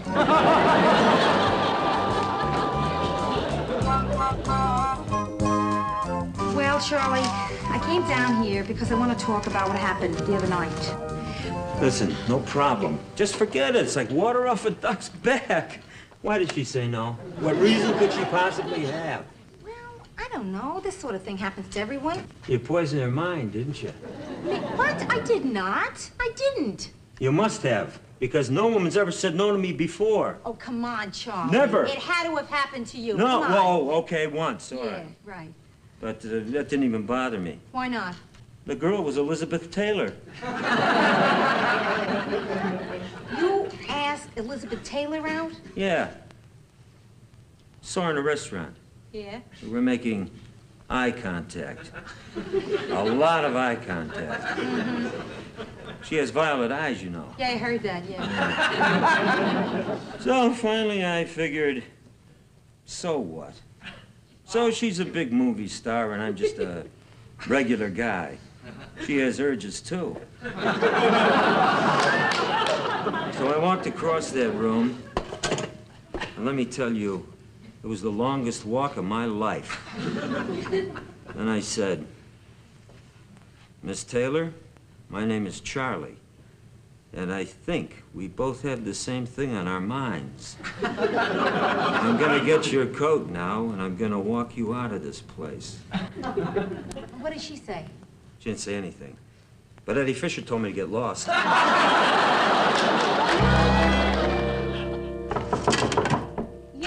come on in, Gren. Oh, hiya, Myrna. How are you? Wonderful, just wonderful. I'm really broadening my life. Yeah, your briefcase, too. Oh, this is my portfolio. I'm taking a life drawing class at City College. Oh, yeah? Yeah, you know, with a live, naked model. Yeah. That was a big step for me. Oh, before you take any more big steps, I want to talk to you. Oh, just give me a second to unwind. I've had such an exciting day. I've been making so many new friends, Rhoda. We go out after class for coffee and we talk about art, music, diaper rash. A lot of them are married. I see. Look, Myrna, we don't have a lot of time because I don't think you're going to want to hang around here. See, Charlie and Joe are out playing basketball. They'll come walking in here any minute. Oh, I don't mind. I mean, if I started avoiding every man I turned down, I'd just be avoiding Charlie. You know, he's the first date I ever turned down. He was your first? I could never say no to anyone who was nice enough to ask me out. Oh, Myrna, scoot over. Listen to me. I know how you feel. And I know how sensitive you are. I know it. And that's what makes it so tough. But sometimes, you know, sensitive people are insensitive to others. And here's the flash. You want to know what I found out? Yeah. Charlie has feelings, too. Oh, come on. Hiya, babe. Hi. Did the Knicks call? What? I thought they might have heard about that jump shot I just made. Hello, Charlie. I have to go. Yes, maybe I should too. Well, one of us better go first because we're not going together. Okay, you go. I'll stay. No, maybe we both should stay because according to Rhoda, you got the wrong idea about the other night. Maybe I did, maybe I didn't. What idea did you get? That you're nuts. I mean, you didn't go out with me, and we both know why. Oh, well, wait a minute. Just a second here. Myrna, did I ever say one word to you against Charlie? Charlie, Rhoda wouldn't do a thing like that. Well, then why wouldn't she go out with me? I'll tell you.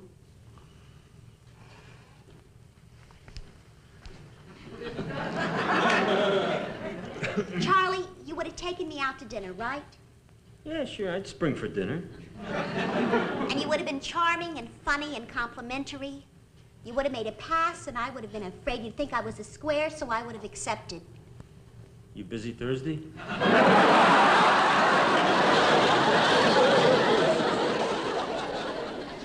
Then, being who I am, I would have fallen for you hard. And would you call again?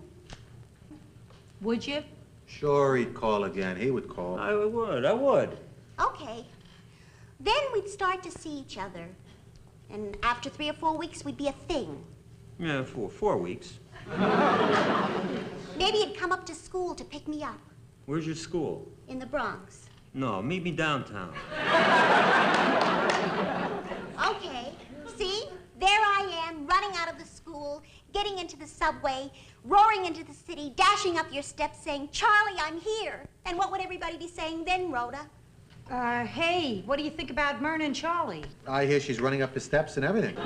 See, the whole world's talking about us here, Myrna. See?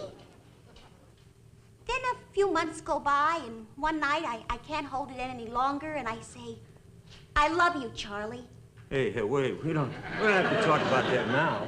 I know, I just wanted to say it. I've never said it. Well, Let us say it. I love you, Charlie. Okay, you feel that way. But I told you up front, I'm a confirmed bachelor. Rhoda, what should I do? He doesn't want to be tied down. Honey, you gotta forget about him. I mean, let him go. He's nothing. Joe, what'd I do with Myrna here? She's so possessive, I can't breathe. I can't breathe, Joe. The only thing you can do is make a clean break of it.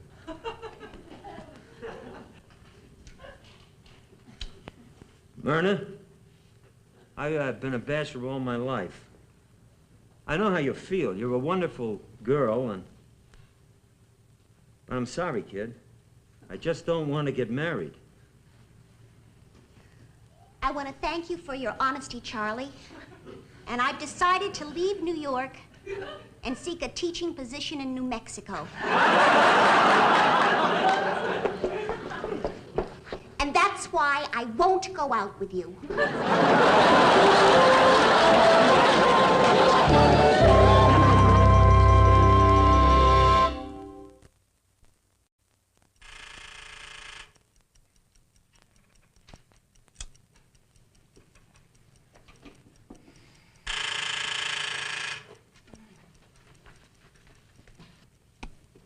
What is it, Carlton? This is Carlton, your doorman. There's somebody down here who was giving me a sizable tip to put him in touch with you. Who is it? Carlton, your doorman. I mean, who wants to talk to me? Oh, who are you? Lenny Fiedler. Who is it, Carlton? I forgot. If it's Lenny Fiedler... That's him. I don't want to talk to him. Listen, he gave me a $5 tip and he can talk to anyone he wants to talk to. Go ahead. Hello, Brenda? Oh, I was just in the neighborhood, so I thought I'd come over and beg for forgiveness. After what you did, Lenny, give me one good reason why I should take you back. She threw me out. Come on up. If it's really going to be good to see you, I've really thought about it. Excuse me, your $5 are up.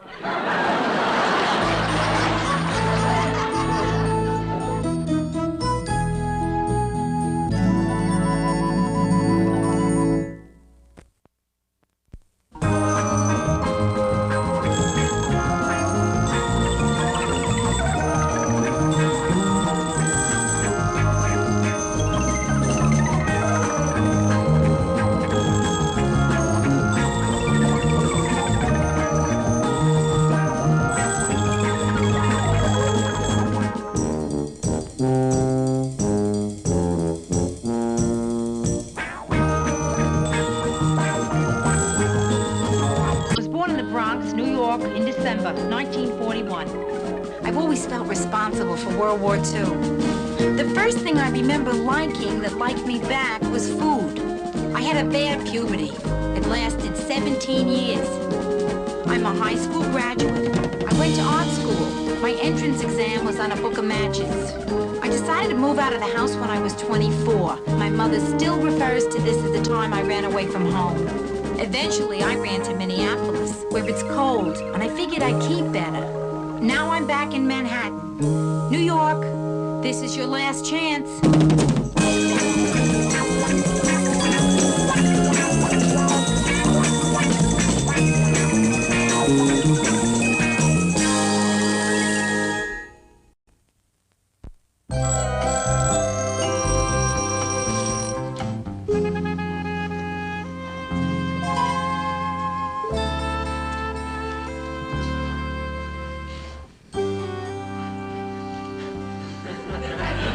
Something on your mind, Rhoda?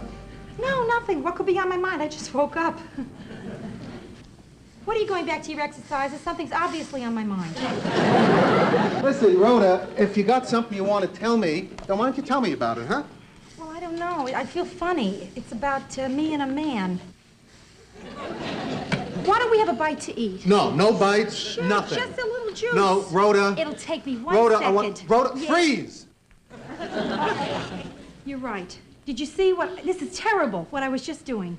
I open a conversation saying me and a man. And then naturally, I start to stretch it out. And of you're course still stretching it out. Yeah, but see, Joe, it's not the kind of thing that I can just tell in one sentence. You haven't started to tell it. Okay, but it's hard to start. Start. Between the ages of 23 and 26, I was in love. Stop! That was 7 years ago. There's no need for me to know anything about that. Yes, there is. No reason. There is a reason, Joe. There is? Yeah, but I don't want it to upset you hearing this stuff. No, it's not going to bother me. Why should it bother me? I mean, people are a lot more relaxed about sex these days than they used to be, you know. Joe, there's something I gotta tell you. How long are we married now? 4 months? I relaxed 3 weeks ago. I'm not interested in 3 weeks ago. I'm interested between the ages of 23 and 26. Okay. Well, you see, I was in love with this man named David Bloom. He was wonderful. I mean, he wasn't gorgeous, but he was good. And he was kind, and he was really sweet. And I loved him. For 3 years. Yeah, 3. I loved him. Boy, what a crummy time I'm having. Then what? Oh, well then, you know, there comes that point that so either it happens or it doesn't. And it didn't. We didn't get married. That's right. You guys didn't, and we did. Right. So I don't see why we have to spend part of our marriage talking about David Bloom. Oh, because David just recently called my mother looking for me. Yeah, I mean, he knew I'd moved back to New York, but he didn't know where I was living. So he called her, and he would really like to see me. Now, I don't know whether I'm going to see him or not. What do you think? Well, the way I see it, it's like this. I have 2 choices here. Either I do the reasonable, mature thing, or I'm honest. Listen, do whatever you have to do. But, Joe... I'll get it. Oh, no, I'll get it. I will get it. Just sit down, relax. You were exercising. Hello? Oh, hiya, Ma. It's Ma, Joe. You're kidding. David called again? Okay, well, if he's going to call you back, tell him, yeah. Bye, Ma. Joe? Yeah? I got a date Friday night.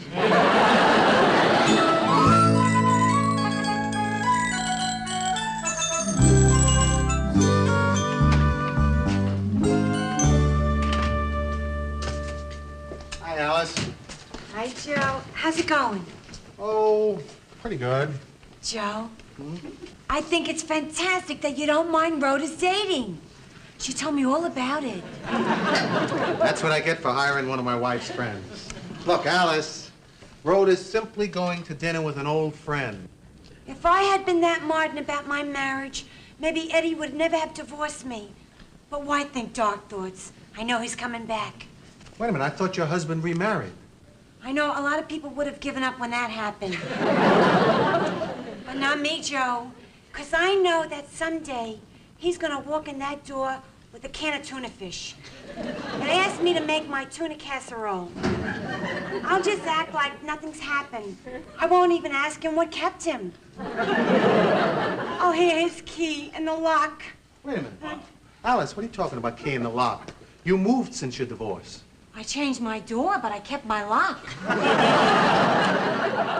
I know he's out there, Joe. He just had to get a few wild oats out of his system. I mean, it's only been 3 years. Maybe that's him now. Joe, come in. Oh, Brenda. Hi, Brenda. Hi. So, Alice, how do you like your new job? Oh, it's okay. Oh, I love it. Oh, Brand, what's going on? Well, I need this letter of recommendation for a job I'm applying for that I'm not going to get. And it's at this very classy bank on Fifth Avenue. You know, they don't even put chains on their pens. Anyway, I thought maybe you could write this letter of recommendation for me. Oh, sure. Why don't you sit down, type out anything you want, and I'll sign it for you, okay? Okay, great. You know, I would have written it at the bank, but I couldn't find a pen. So, listen, Brenda, are you busy tonight? Yeah, kind of. Got a date. Oh, yeah? Who with? Rhoda. I'm going with her to meet David. Oh, you're going with her. Of course, of course. You probably knew him back then, too, didn't you? Oh, sure. You know, I even had a semi-crush on him. You did? Mm-hmm. Oh. Tell me, what's the guy like, anyway? Huh? Oh, I don't know, Joe. I mean, he was an older guy. Yeah, but you were a kid then, and to a kid, everybody looks older. Oh, no, not David. David always looked old. No, not old. He always looked 37. Joe, you're not nervous about this thing, are you? Oh, no. Yeah, well, you shouldn't be, you know. No, no. I mean it. I mean, you are terrific. Hey, Joe, don't do my number on yourself. I mean, you are terrific. Come on. Hey, you want me to write one of these letters for you? To whom it may concern, Joe is aces. You're sweet. Let me hear your letter about yourself. All right. Brenda Morgenstern is one of the pleasantest Rhodes scholars I've ever met. Though busy nights in her laboratory, she still finds time during the day to continue her hobby, translating French literature into Russian. And she dates as often as she likes. Brenda, nobody's going to believe that. Yeah, you're right. I'll take out that dating part.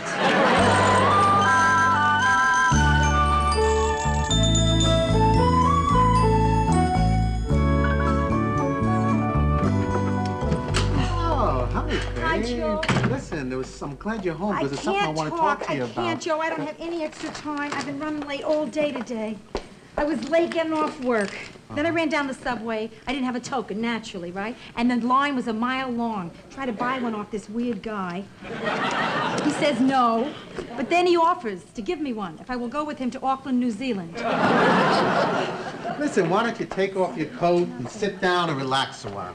Well, no, Joe, Brenda's not here yet, huh? No, she called She and did. she said she'd be a little bit late. Okay. Yeah. Come on, take off your coat. Well, no, because I'm just going. I'm Come leaving. on, take it Joe, off. well, all right.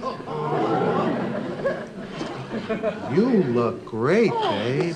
I mean... Oh, that's your best dress, isn't it? No, not really. My best dress is my wedding gown. Joe, is this bothering you? You gotta tell me. It's not bothering huh? you. No? No. Okay, good. I was just sort of wondering about something. Yeah, so tell me. What? Well, it's like this. What if there was this girl that I used to love, and I was going out to dinner with her? Would that bother you? You do it all the time. You meet your ex-wife. Yes, Joe, you go up to Marion's a lot. You do. And she's someone you lived with for 7 years. And for my part, it tears me up every time. You mean to say that you sit there all the time telling me, hey, Joe, don't worry if you're late, and really inside yourself you're feeling just the other way? Well, no, not all of me. Excuse me. No, it's like, inside I'm two separate people, you know? Like, the three faces of Eve on a third off sale, you know? It's interesting because part of me is this terrific modern person who says, of course, see Marion. I totally understand, right? Unfortunately, there's this other part, too, you see. Yes, this awful person who pops up every now and then. I call her Dolores. Yeah, just as I'm out there replanting in the sun, she sneaks up behind me and whispers in my ear. Dummy, you're losing him. And then I say, that's ridiculous. Why are you putting thoughts like that into my head? Rhoda, where there's smoke, there's fire. Why should I give my husband, Joe, a bad time for going to see his ex-wife? He's really going to see his son. You're a sap. A sap. Look, nobody's perfect. Dolores, please leave me alone. Rhoda, Joe thinks you're boring. He married me, didn't he? But it was me he wanted. Yeah?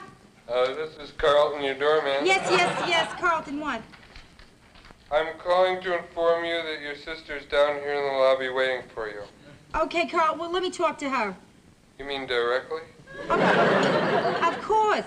That wouldn't be proper. I mean, if I did that, I would be a derelict to my duty. This speaking mechanism here is not... Hello? Hello? Ro? Yeah, Brenda. Yeah. What happened to Carlton? He fell down. I'll be down in just a second. Wait. Okay. Okay.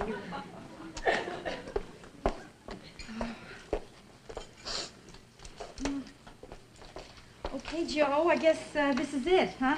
Yeah, I guess so. Ah, Joe, let's not let things like this worry us, huh? I mean, we know we both love each other. Right. Oh, one more thing. Yeah. Rhoda, before you go on your date, will you do me a favor? Sure. Leave Dolores here.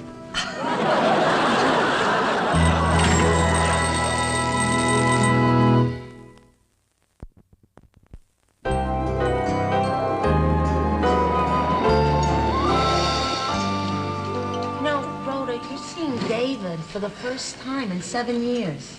Explain how come you want me here, aside from the fact that I'm such pleasant company. Well, if it's awful, you know, in case. I mean, if it's a wrong decision, Brenda, it's going to help a lot if you're here. I'll do it for you sometime. I'll go with you when you're feeling awkward. With me, that's kind of a 24-hour job. Besides, maybe you won't have to stay, you know. I mean, if it's going good, I'll signal. You know, we'll be Annette Funicello and Sandra D. I'll knock over the salt shaker and then toss some over my shoulder, and then you'll know to make an excuse and leave. All right? Okay, it's a deal. Sounds good. Woo! Rhoda! David! Oh, David! Rhoda, you look terrific. You look so terrific, I may just bore you the whole night by telling you how terrific you look.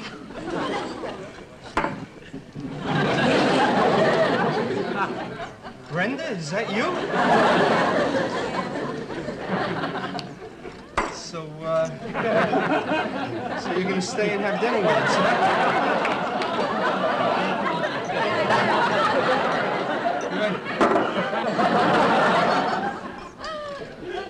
Well, I'm full.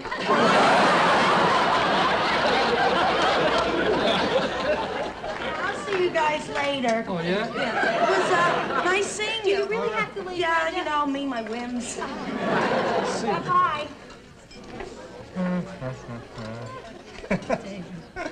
You used to do that signal with sugar. These days, it's too expensive. Rhoda, this is gonna be the longest dinner in history. We got 7 years of our lives to tell each other. I know, yeah. You go first. Okay. I'm married. Now you go. You're married, that's why I'm here. The second I heard you were married, I had this crazy idea in my head that you were the one person in the world I had to talk to. See, I'm thinking of getting married myself. Yeah, I got myself a girl and everything. But I was thinking, Rhoda, I wanted to ask you, what's it like? Oh, boy, that's a tough question, David. I mean, marriage is different things to different people. To me, it's, well, it's the knowledge that in my whole life, I'll never have to take another Sominex. No, David, you're thinking about getting married. What else? What are you afraid of? I don't know. I just don't know if it's the right thing for me to do to get married now. I mean, for the first time in my life, I'm almost as old as I look. You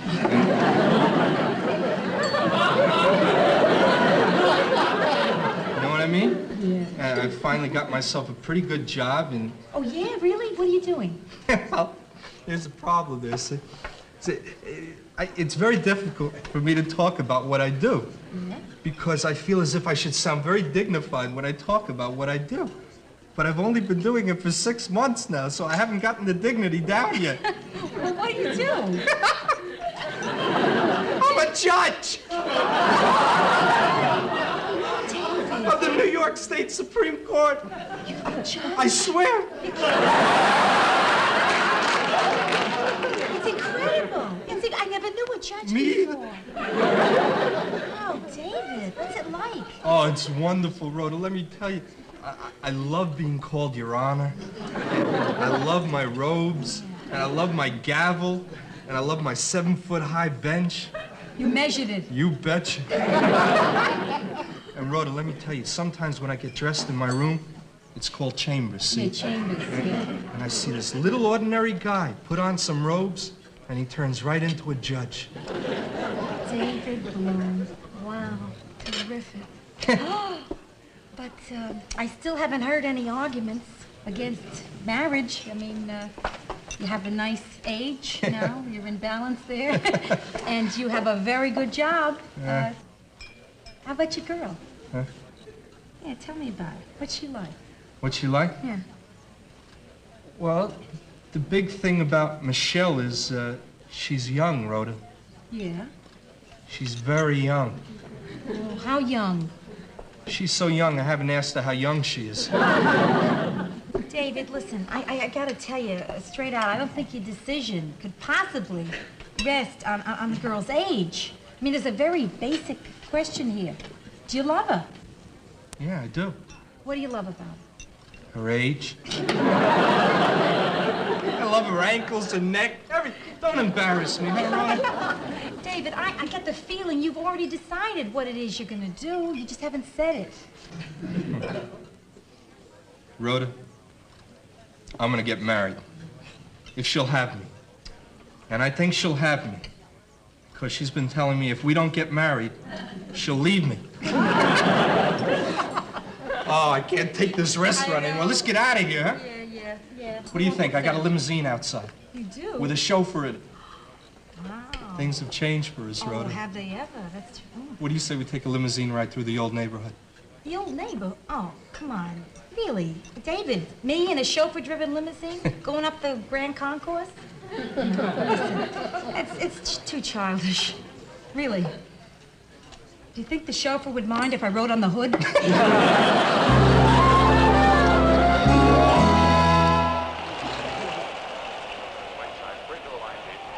to force it into Smith. He's covered there nicely by Reed. Back out.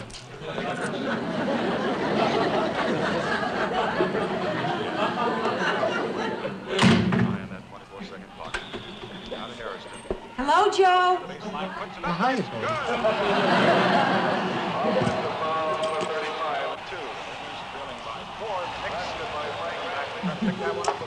Aren't you the least bit curious about my date? Well, maybe you tell me about it later. There's a great game on now. Oh, a great game on, huh? Let's watch the game, sure. What's the score? Okay, you got me. You're a little jealous. No! It would be pretty lousy of me to be jealous. I mean, this is a guy that you used to like and you just went out to dinner with him.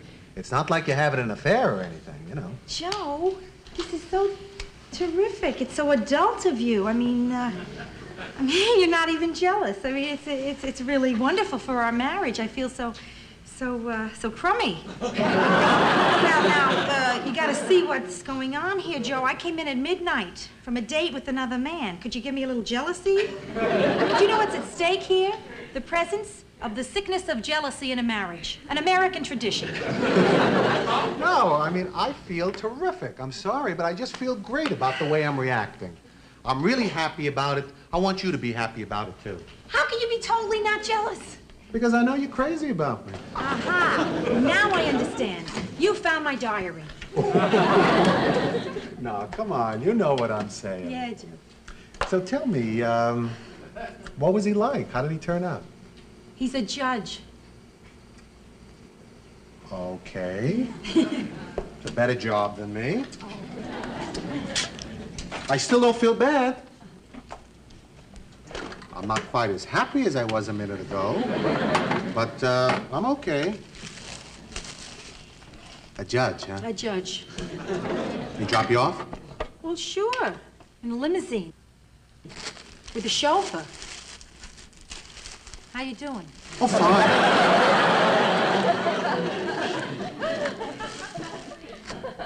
Want some to eat? Oh, no, thanks. Sure? Yeah. Okay. Wait a minute. If you just ate, how come you're hungry? Oh, we didn't have any food. No, after Brenda left, why, we started talking about the old days, you know, and the time just flew. We wound up in the Bronx. Now, wait a minute. Brenda left. Yeah, And you didn't eat? right. All right. I still don't feel jealous. I'm very depressed. My will to live isn't quite what it was an hour ago. But, no, I'm okay. So, tell me, how do you feel about him after not seeing him all these years? Joe, I love him. Oh, and you will too. I am so glad tonight happened, Joe. I gotta tell you, because it proved to me something I'd always hoped. That when you've once loved somebody, you always love them, in a way. Do you know what I mean? Like, for instance, I want that to be true, see, Joe, because it would be terrible if it wasn't. If you and I, God forbid, a million times, a billion times, if you and I were ever divorced, God forbid, a million billion times. But what I'm trying to say is, Joe, I'm in love with you forever, whatever. Thanks. What were you doing in the Bronx? Nothing. Limousine stuff. No. Now, let me stop myself. Don't tell me. Because if I can get past this moment right here, I'm going to be the champ. Mr. Together may get crowned tonight, so just give me a second. Okay. Joe, you think you can do it? I'm not sure. Maybe.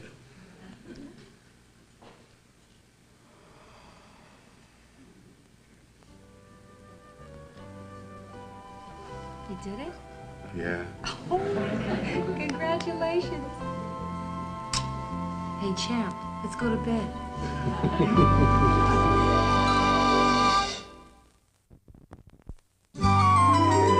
Joe, David is such a terrific guy. You're just gonna love him. Oh, I'm really looking forward to it, Dave. Yeah. Hey, listen, zip me up, will you? Hey, how did you zip yourself when you were single? Well, when you're single, your arms are longer. Thank you. Yes? Yes, this is Carlton, your doorman. Yes, Carlton, yes. What is it? Is anybody up there dead? What are you talking about? What? Well, there's this big, shiny black limousine down here, and the chauffeur says it's for you. Carlton, the car is not for us. The couple in it are coming up to see us. Then you're telling me that you're not dead? Good, Carlton, yes.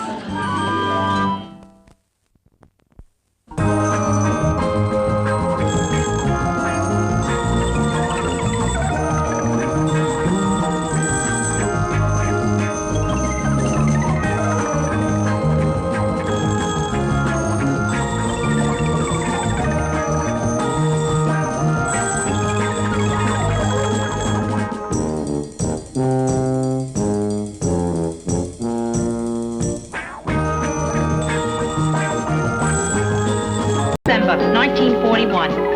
I've always felt responsible for World War II. The first thing I remember liking that liked me back was food. I had a bad puberty. It lasted 17 years. I'm a high school graduate. I went to art school. My entrance exam was on a book of matches. I decided to move out of the house when I was 24. My mother still refers to this as the time I ran away from home. Eventually, I ran to Minneapolis, where it's cold, and I figured I'd keep better. Now I'm back in Manhattan. New York, this is your last chance.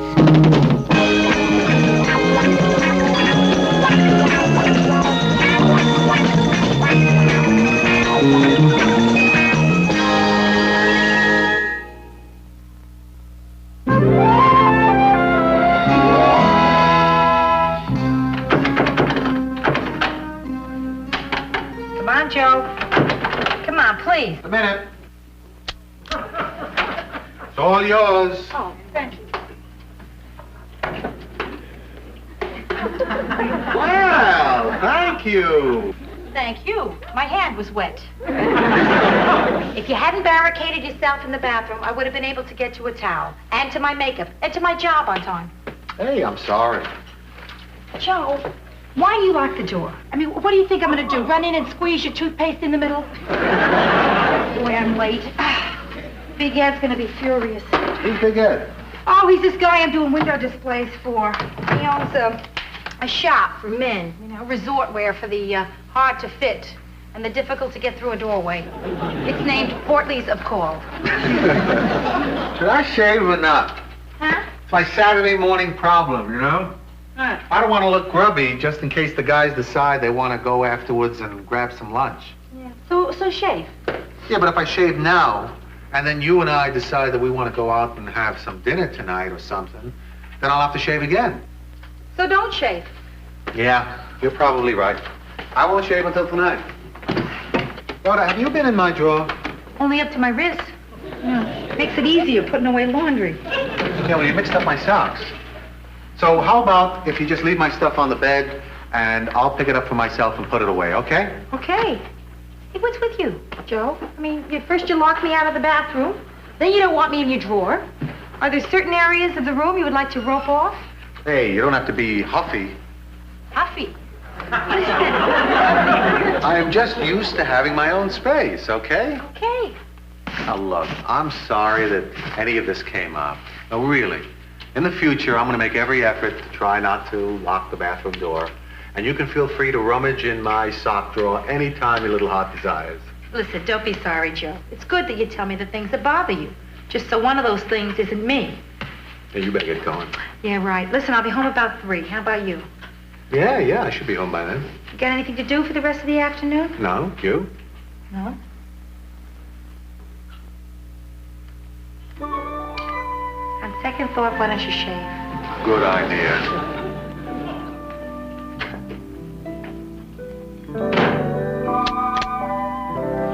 Locking the door to shave?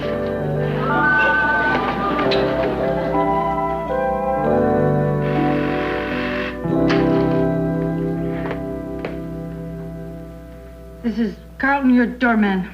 Wait a minute. This is Carlton, your doorman. I know, Carlton. I was just making a little joke. Please don't do that. I'm walking a very thin line down here.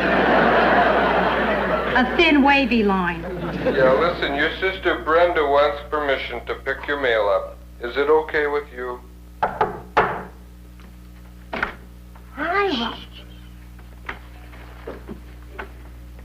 Hi, Carlton? Yes. Listen, I think I would rather pick up my own mail myself.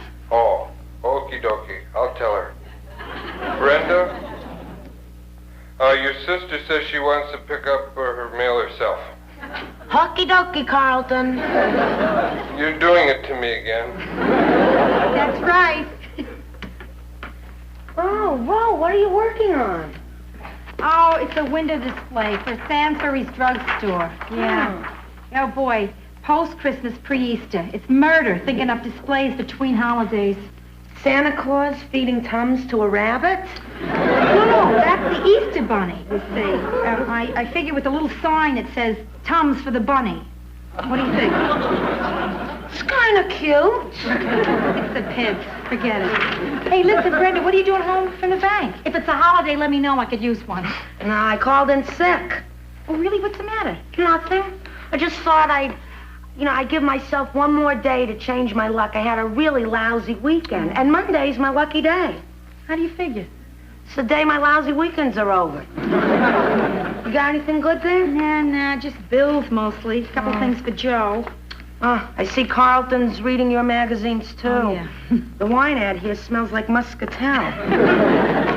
Oh, terrific. A letter from Mary. Oh, that's really cute stationery. Yeah, isn't it? Well, this is symbolic of the difference between us. Now, you see, Mary's stationery is yellow with the perky little Mary and a flower. Mine, on the other hand, is gray with a perky little New York wrecking and a bulldozer. So how is Mary? Oh, I'm sorry, Bren. You want to hear this? Only the personal parts. Okay. Dearest Rhoda, how are you and Joe? How is Joe, by the way? Joe's terrific. Why? Well, this doctor bill's addressed to him. To Joe? I admire your self-control there, Rhoda. Brenda, I couldn't help myself. I couldn't. I saw Joe's name in that little cellophane window and something snapped. What's it say?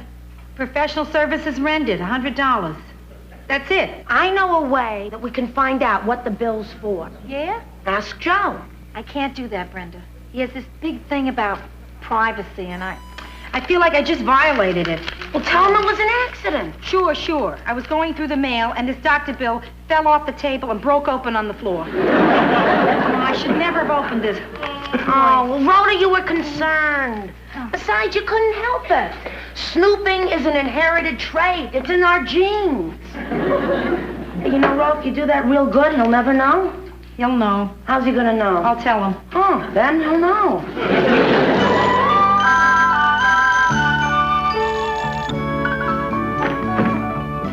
Hi, man. Hiya. Hi. How you doing? So far, not sensational. Oh, you still working on that drugstore window, huh? Yeah. I'm using the mannequins for my Christmas in foreign lands. And I've changed it to headache, neuritis, and neuralgia around the world. Forget it. Oh. You know, we just started knocking down that church, Yeah. and the minister put up this sign in front that says, God is not dead. He just moved to 1313 West 6th Street. Hey, I got you a souvenir. You did? Yeah. Hey, don't you die if you loot a church? No, it's okay, really. What are these? Funny, they're like big wooden marbles. They're bingo balls. Yeah? Oh, more bills, huh? Yeah. Oh, boy, everybody wants money. You know, we ought to have an unlisted mailbox. Joe, listen. Yeah, what? Oh, I was just going to say that I didn't have a chance to make dinner yet. Oh, that's okay. Listen, you worked all day. Let me throw something together. Oh, no, I can't let you do that. Why don't we go out to eat? Hey, you got a deal. Let me change, okay? Okay.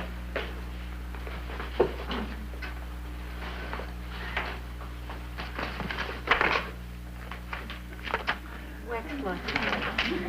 New woman.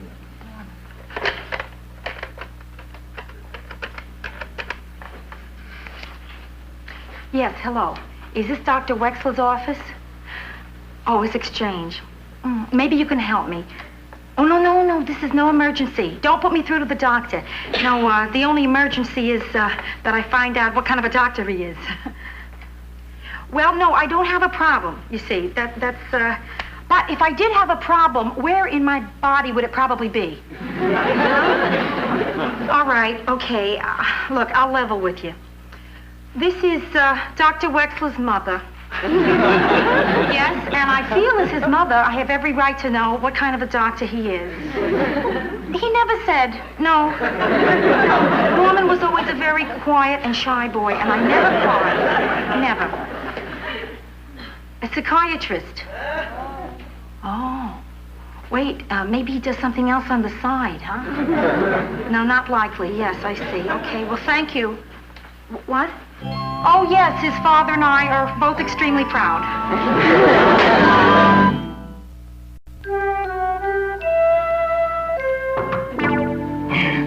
Come on in, Ro. Hi. Hi. Brenda. God sure works in mysterious ways. You know, I knew I shouldn't have pretended I was sick, because now I really am. Oh.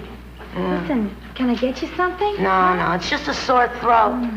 You know, Ma told me to wrap a wool sock around my neck and hold honey in my throat. Listen, the weird thing is, that works. I know, but I didn't have any. What about pantyhose and grape jelly? I'll make you some hot tea. You and Joe go to the movies tonight? Yeah. How'd you know? You got gum on the back of your pants. Oh. Yeah, I always get gum on the back of mine in the movies, too. How about that? I wish people would learn to put the gum under their seats like they're supposed to. So, did you ask Joe about the doctor thing? Oh, Brenda, I was just about to. You know, when he was going through the bills. Then he gets to the doctor's letter, and he quickly puts it in his pocket, like he doesn't want me to see it. What are you gonna do? I already did it. I called up Dr. Wexler's office, and I found out what he is. What? A psychiatrist. Oh, I am so relieved. Relieved? I can't believe it. I thought Joe was so, healthy, so normal. A lot of healthy, normal people go to psychiatrists. Yeah. A lot of people go that you'd probably never think went. Not even in a million years. Like who? Well, like me. You went? Why? Ma sent me. She did? Yeah. Well, she doesn't know that she sent me. Oh. Well, are you still going? No, but one thing that the shrink said really helped me. He said, and I quote, "People are the only animals that make themselves sick trying to be something they're not. Turkeys do not strive to be eagles, nor do eagles strive to be turkeys." You needed him to tell you that? Well, I'm not striving to be an eagle anymore. Now I have this irrational fear of Thanksgiving.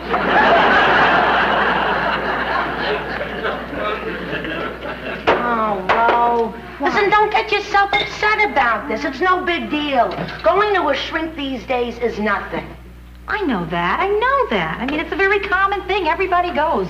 You're almost not normal if you don't go. But why Joe?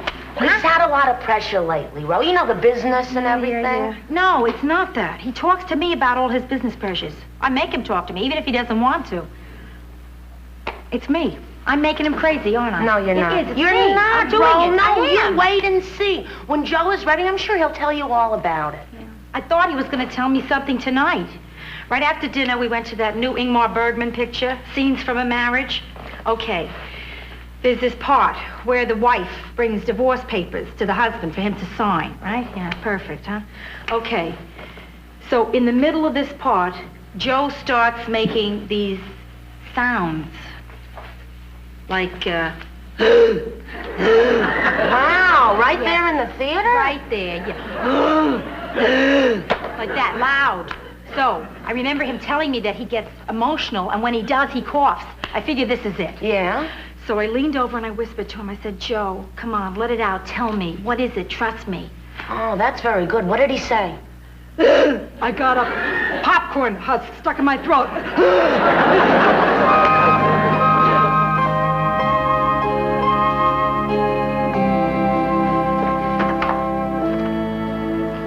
Joe? Just a minute. Take your time.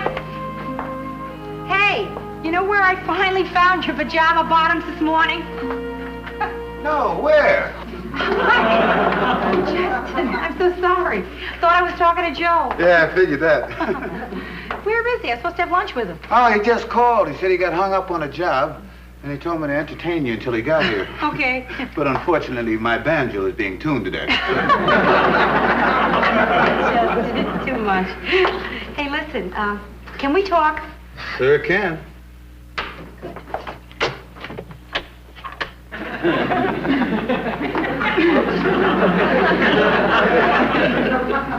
Talk about what?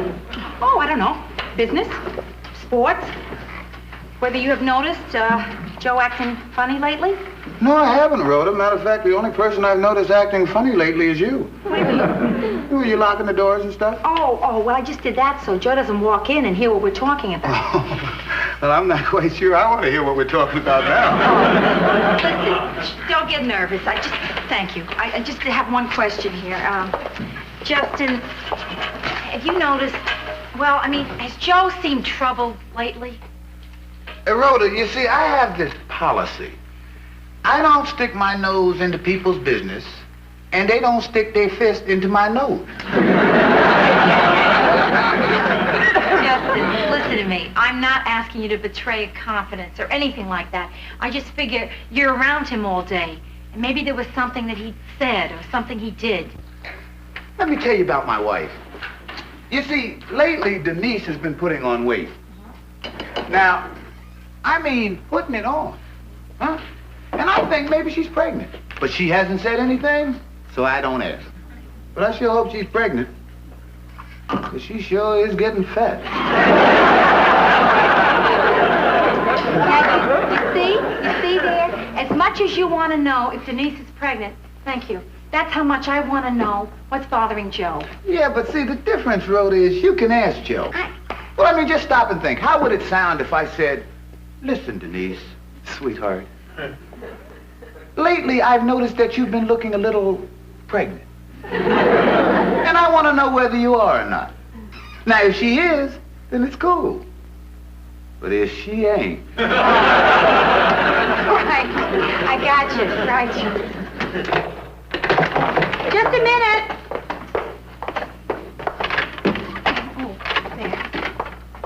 Oh, how come the door was locked? I was practicing privacy. I thought maybe my mother would come barging in. Hey, I'm sorry that I'm late, but I got hung up on the job, and I tell you, I'm running behind. I don't think we're going to be able to make lunch today. Oh, Joe, that's okay. I don't care about lunch. You know, I really just want to talk to you about something. Well, can we do it tonight? Sure. I got to wash up, and I will see you tonight. Okay, kid? Joe. Right, fine. Justin. Why does Joe lock the door? Rhoda, why is Denise getting fat? Gotcha.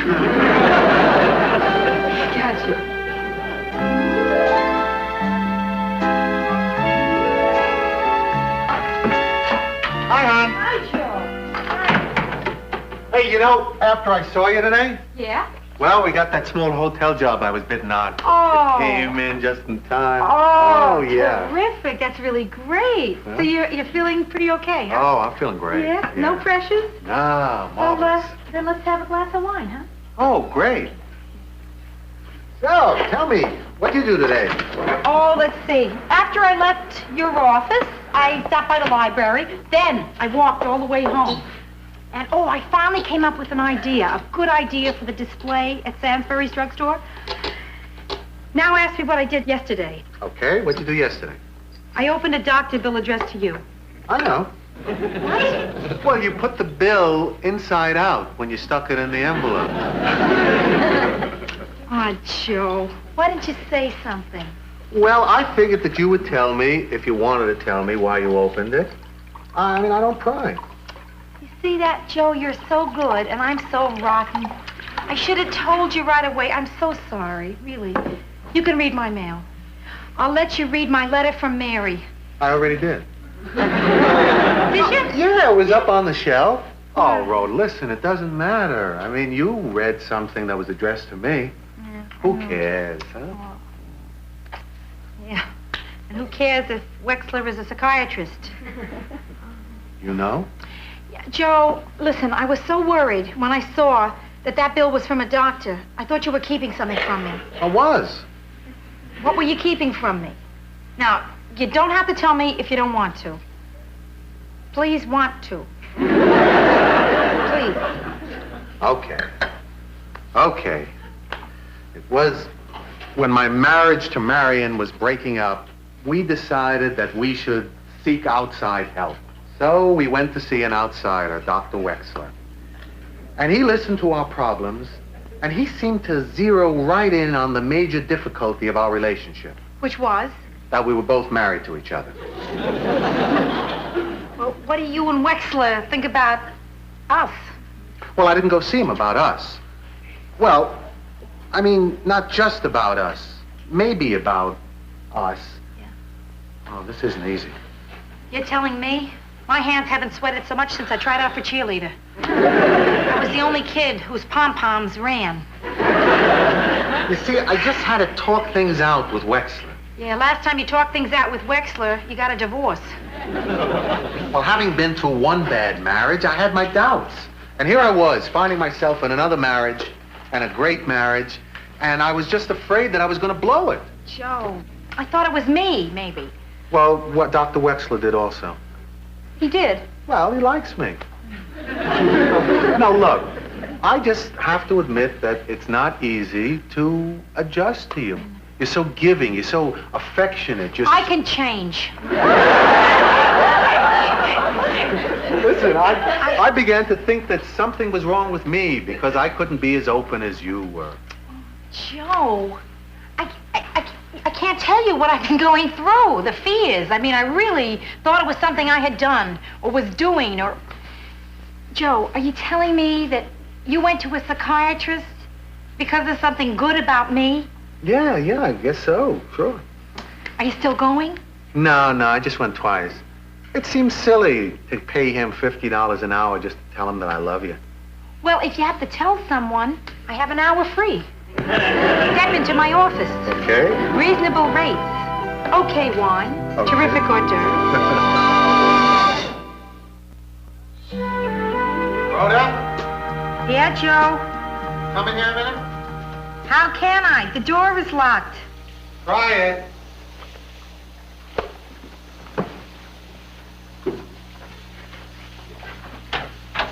A son of a gun.